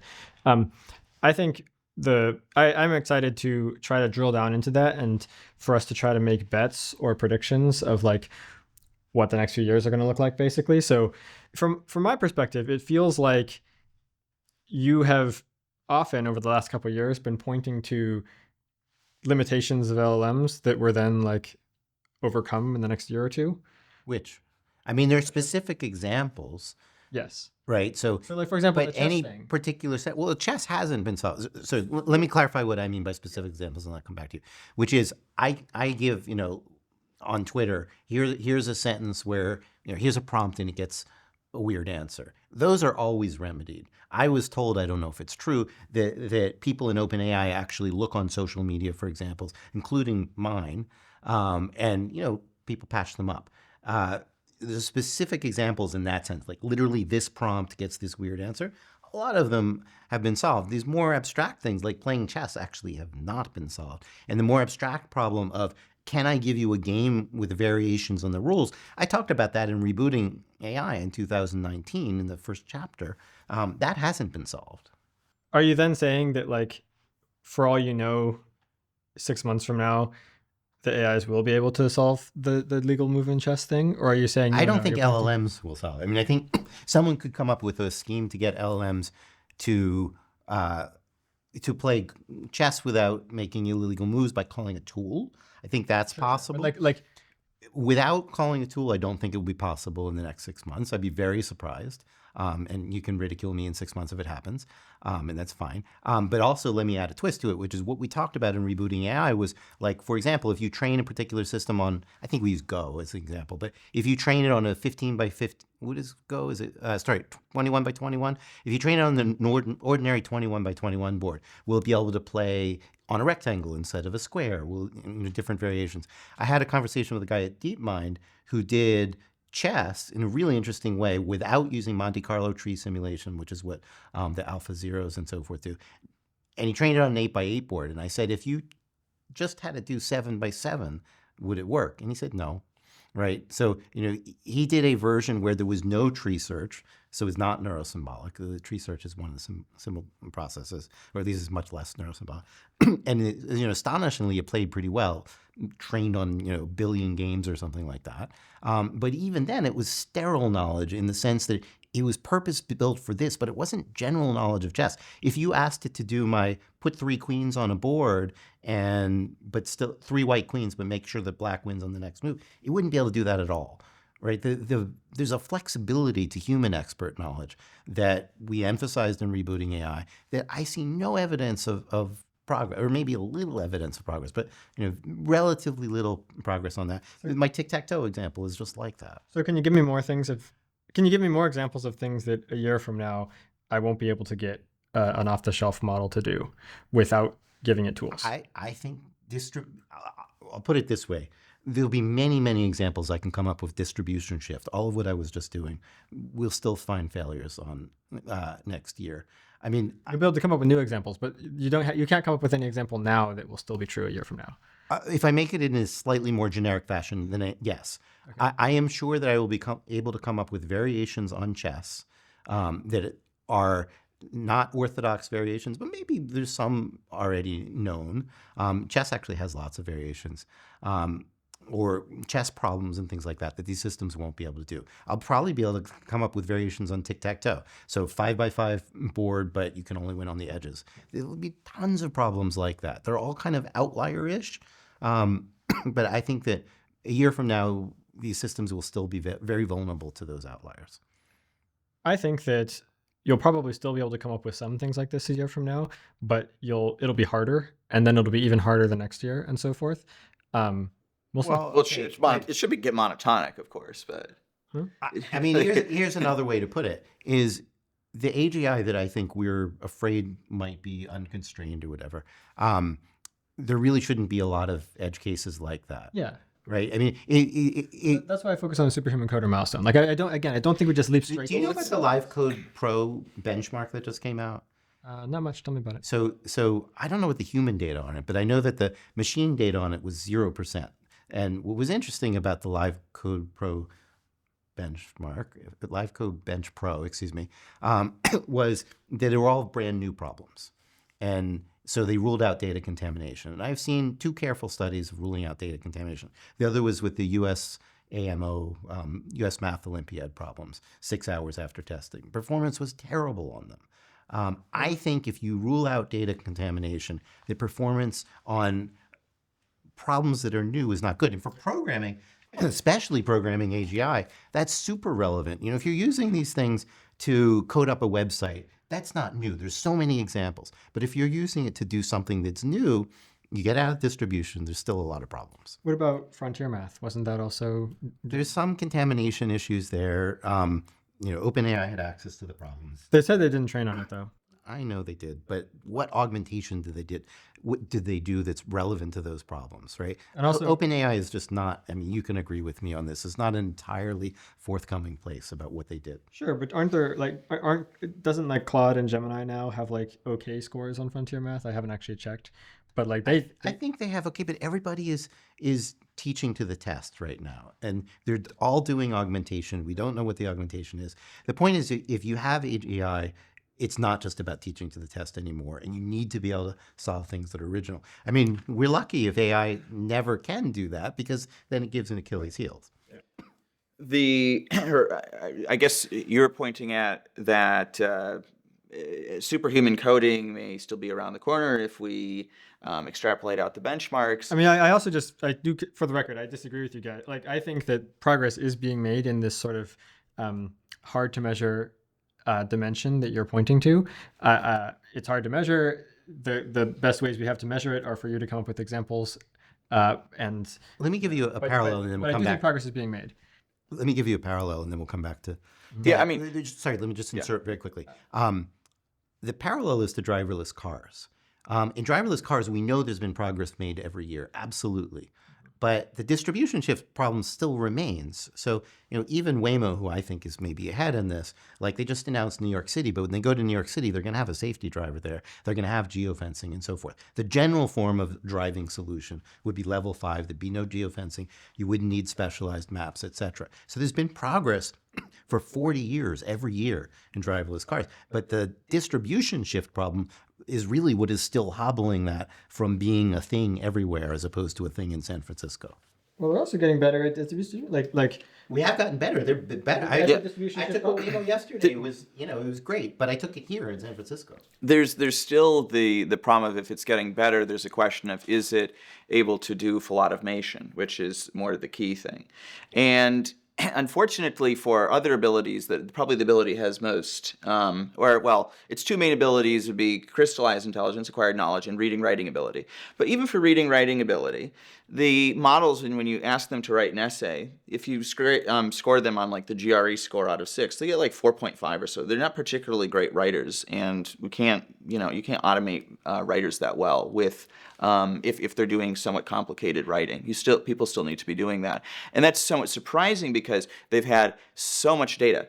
They've had all the data in the world basically, and likewise for coding, they have had GitHub. So that at least it's potentially the case that as you extrapolate them out, they'll get a lot of the low-hanging fruit, but it crossing some sort of threshold for doing more automation or full automation, that could actually require resolving some of these other bottlenecks that are other cognitive ability bottlenecks that Gary's alluding to. I'm going to put a hold on this discussion. I think we did a good job. We're not going to convince each other, but we laid out the issues, and that's great. I want to ask at least one other question because we've somewhat limited time. Do you think that we've made any progress on alignment? Do you think there's a conceivable solution to technical alignment? Are we close to it? Let's talk about the technical alignment problem. And I'll just put one thing out there, which is I think, even though I don't think there's been as much progress as you do on capabilities, there's obviously been some. There's no argument there. I would say that a lot of it is sort of interpolation rather than extrapolation, and we haven't solved the extrapolation problem. But interpolation, we've made huge progress, mostly just in virtue of having more data and more compute. But there's no question that new systems are much better at interpolating than previous systems, and that has lots of practical consequences for labor, for example. There's a whole bunch of things that you can use these systems to do that you couldn't use them before that's already affecting labor markets. Whereas my intuitive sense is on alignment, all we have is maybe human reinforcement learning helps a little bit, so that if you ask these systems the most obvious question, like how do I build a biological weapon, they'll decline. That's a little bit of progress. But we all know that things are easily jailbroken. My view, and you can agree or disagree or whatever, is an alignment, systems still don't really do what we want them to do. There's still kind of sorcerer's apprentice style problems. There are kind of problems of just they don't quite fit, they don't do what we want. We have system prompts that say don't produce copyrighted material, and they still do. Don't hallucinate, they still do.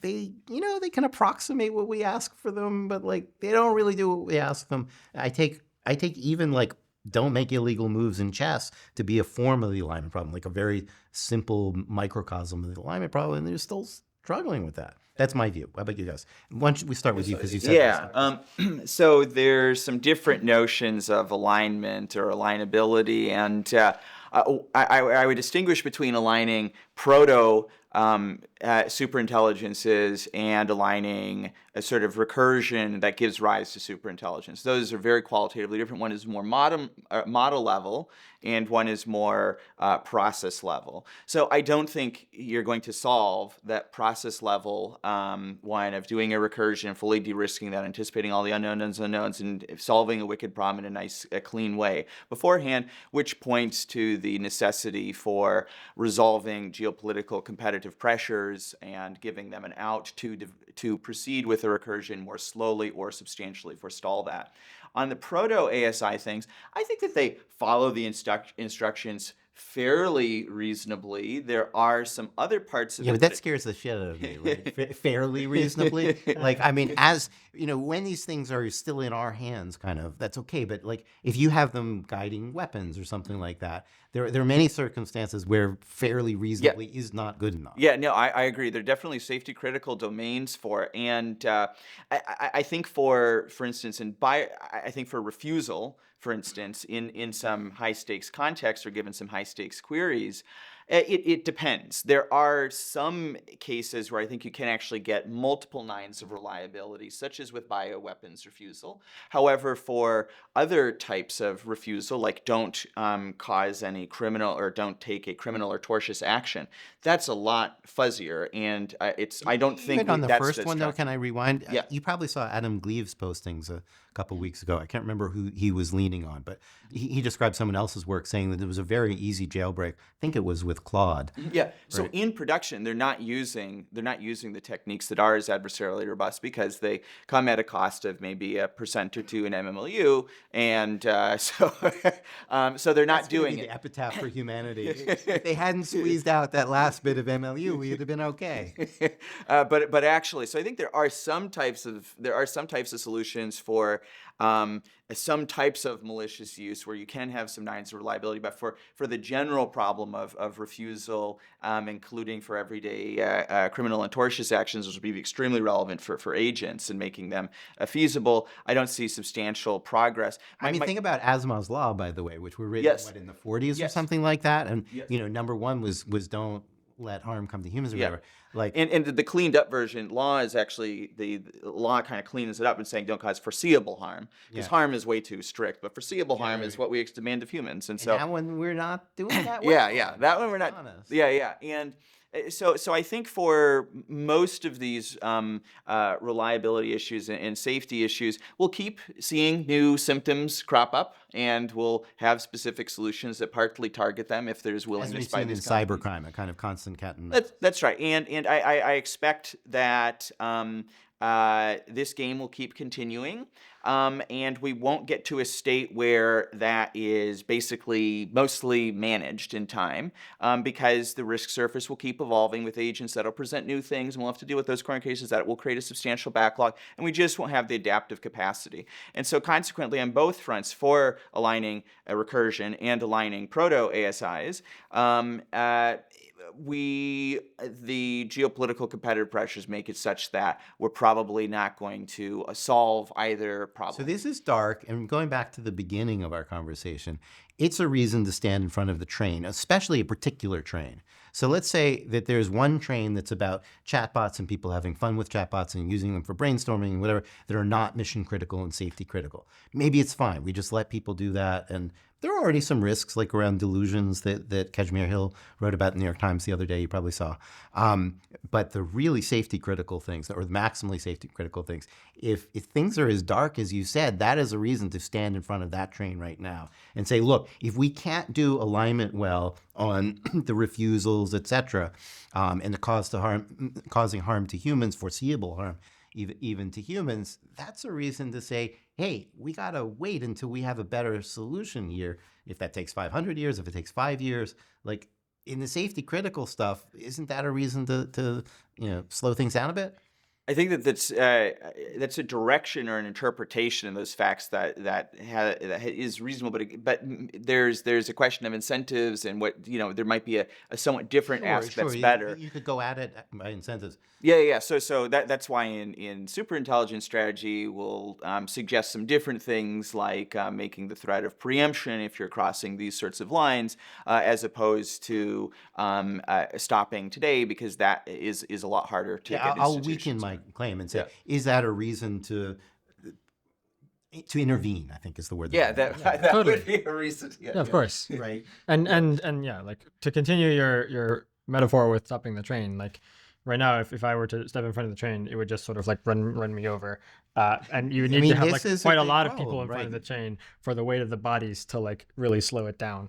I've been kind of trying on Twitter, and there's some pushback when I try to hold the train back. Yeah. So I mean, I'm not actually advocating holding the train per se, but on these safety critical things, I really could see an argument for some kind of intervention. As you note, it could be incentives rather than moratorium. But my view is that we are not going to solve the technical alignment the sort of nearer term technical alignment problem with, let me finish the sentence, with LLMs, that they're just not up to the task. Maybe with neurosymbolic, we might have a chance. So neurosymbolic gives you a chance to state explicit constraints that is very difficult in pure LLMs. And so I think there's reason to explore that avenue as a way. I don't know that it helps us with superintelligence, but at least with the near-term use of these systems for safety critical measures, there might be some mileage to be gotten there. Yeah, one last point on this before Daniel is I think in both cases I think it's a problem to use the phrase solve like that, because it's not something you can sort of do beforehand. In both cases, you want adaptive capacity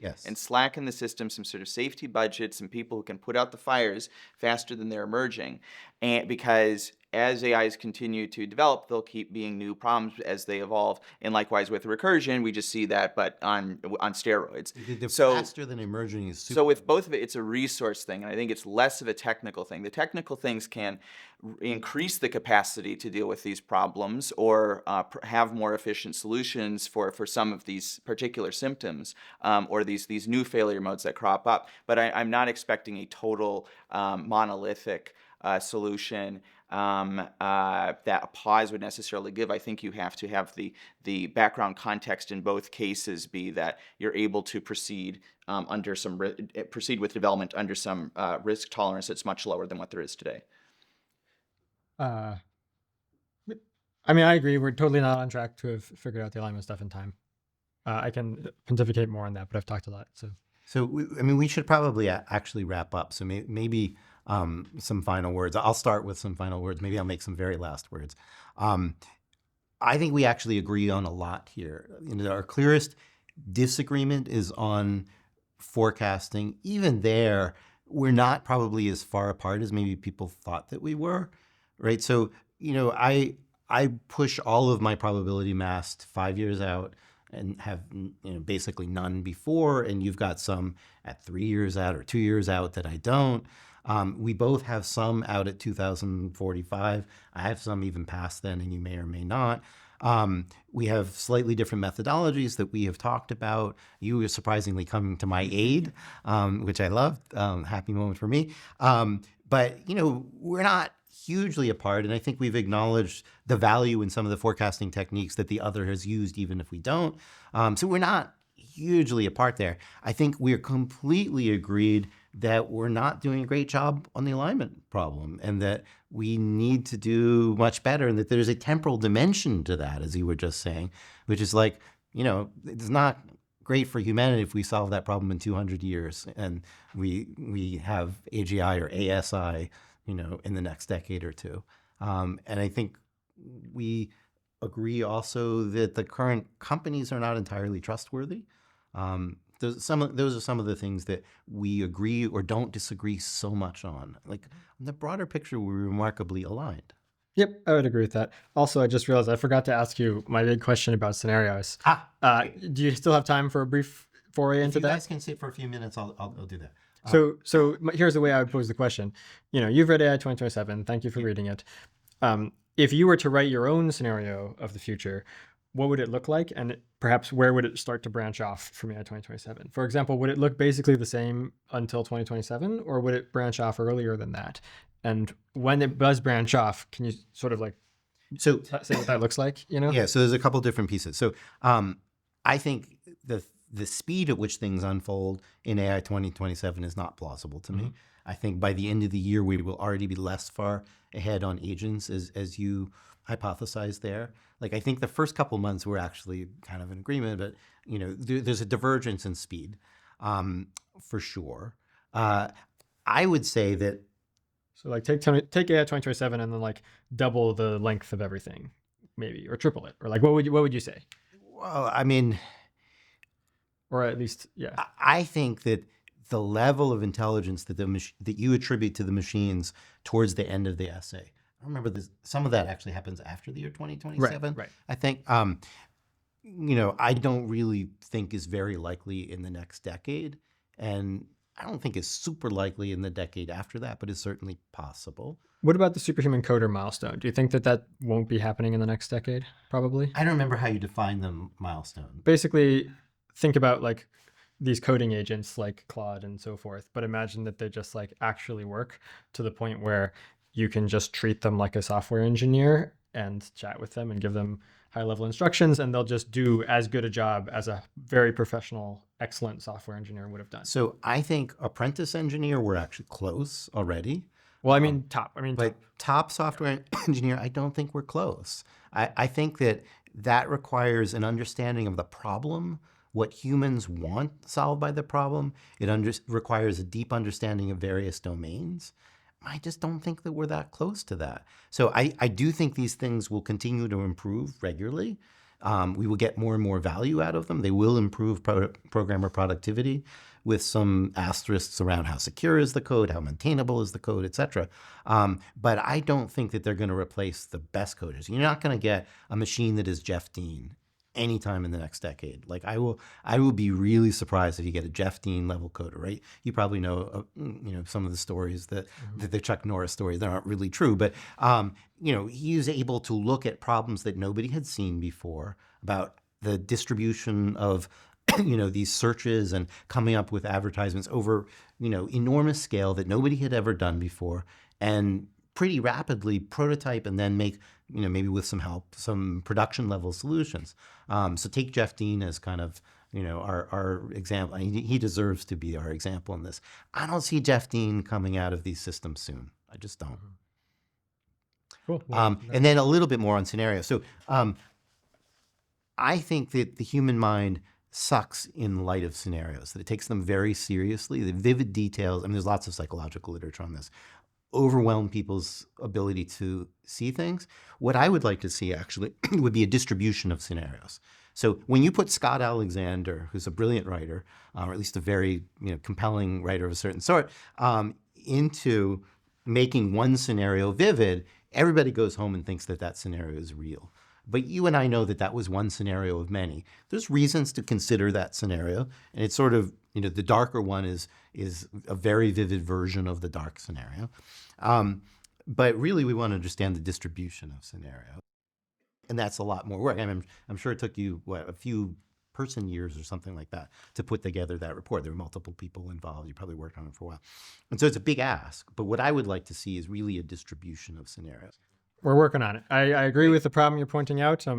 We currently have a project to make a good ending, so to speak, at a similar level of detail to what we already have, and then also a mini project to make a more scrappy spread of possible scenarios illustrating different stuff at lower levels of detail, just a few pages each. I think that would be helpful. My own personal scenario is in 3 or 4 years, neurosymbolic AI starts to take off. I already see signs of this.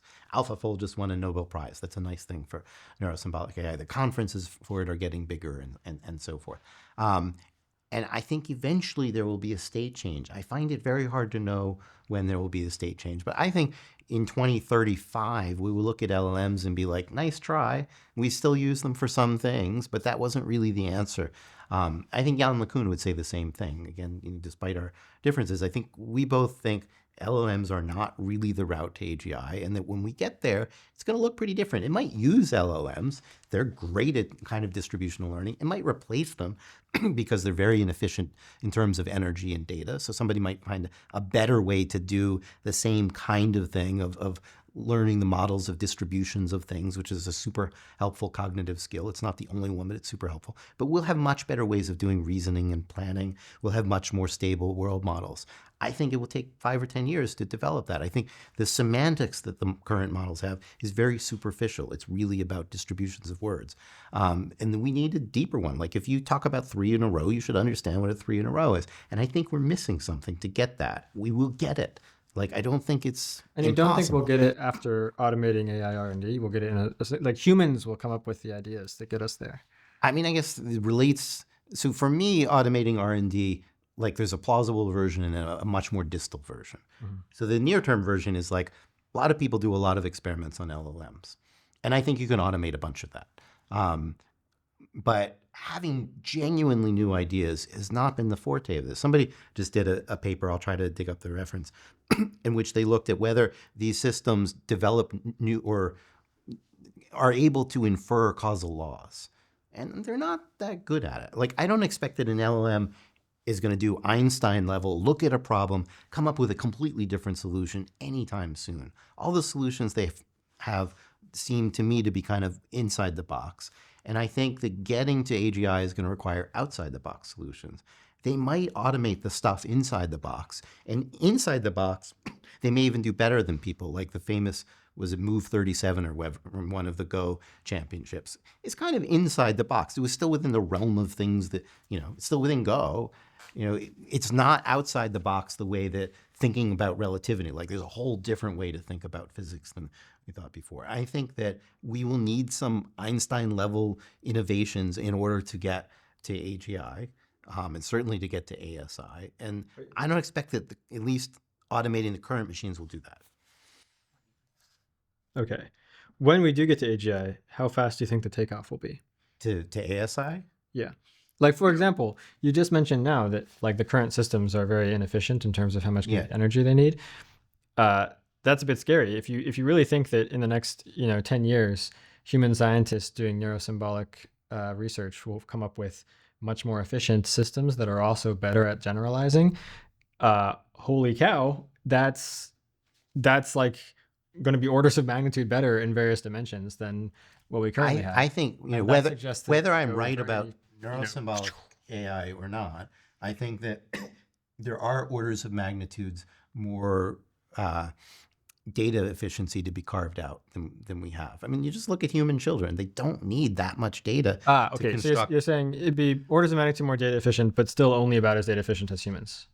Or possible you could find better. I mean, humans are pretty good data efficiency wise, but I doubt that they're at the theoretical limits. There are some things in psychometrics where people really are at the theoretical limits. So we can notice the presence or absence, I think, of a photon. Like, you can't do better than that. So there are things where we're at the theoretical limits. There are things where we're not. Like, we are constrained very much, I argued in my book Klooge, by a lack of location addressable memory. And so my daughter just memorized 105 digits of pi, which I could never do. But it's still nothing compared to what a computer can do, memorize billions of digits of pi. And so, there are some advantages to machines in places where they should really be doing better than people if we had the right way of writing the software.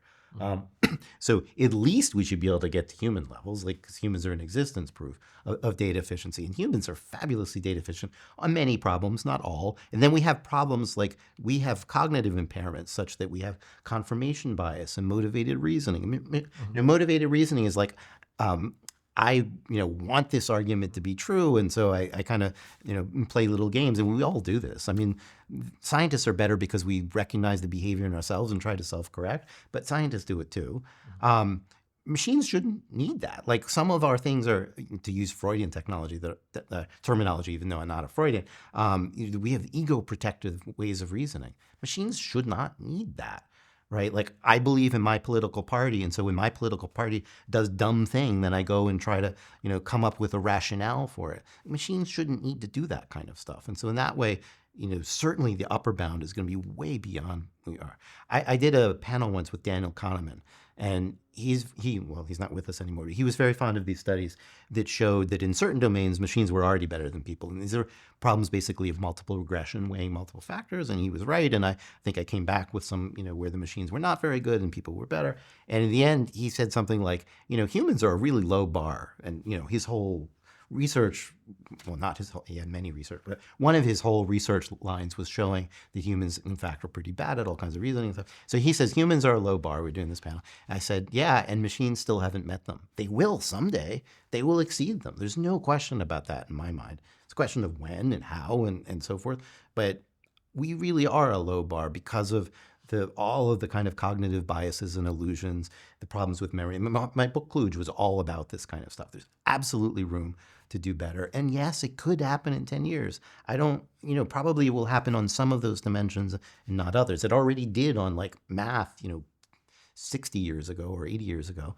It will happen, dimension by dimension, maybe several all at once when there's a breakthrough or something like that. But it will happen, and it could happen in 10 years. Again, I don't think it can happen in 2. I think we're missing some ideas right now. We're missing some critical ideas. But when we get those critical ideas, they could go fast, just like molecular biology. Once Watson and Crick figured out DNA, things move pretty fast. In 40 years, now we can do CRISPR and stuff like that, or not 40 years, but 70 years, in remarkable progress. There will be, I think, periods of AI progress that exceed the last few years. I know that the last few years feel like a lot to a lot of people, but I think in hindsight, 30 years from now, AI will be enormously ahead of where we are now. I mean, almost on any of these kinds of projections, right? And we will be like, yeah, a bunch of stuff happened and they were really proud of themselves, but the way that we look back at like flip phones, they're like, yeah, those were kind of cool, but they didn't know about smartphones. I agree with everything you said about what we agree on. We continue to disagree about what the next couple of years are going to look like. I think that, I think it's going to look more like AI 2027, where rather than sort of like tapering off and running into sort of, rather than the limitations that you're talking about becoming bottlenecks that the companies can't work around, I think that they're going to be more like a series of road bumps that the companies sort of like bash through. I mean, that is the question. So yeah, we should have a second edition of this 2 years from the day and see how that's gone. Yeah.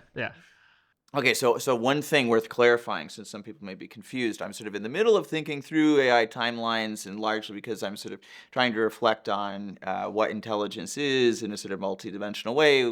We maybe got a little bit spoiled with reading, writing ability, and crystallized intelligence. I mean, progress over the past 2 years or so has been in mathematical ability, and its short-term memory is also better. So I'm still wrapping my head around that, hence I'm being more non-committal about some of these different forecasts, where I think maybe still seems very plausible, more than plausible by 2030, something that has the cognitive abilities of a typical human, some system like that. There's some differences in how things might play out at a technical level in AI 2027. I don't think much really goes through mechanistic interpretability or technical solutions really solving much of it. I think you need to really ease the geopolitical competitive pressures. I think the main dynamics that make way for that are transparency and the espionage, and how easy it is to do espionage, as well as the sabotageability of that, which I think are very important dynamics that are in some ways reflected in there, but not totally captured. On sabotageability, for instance, if China were interested in stopping the U.S., they could do some sort of cyber attack on some power utilities, but say that doesn't work.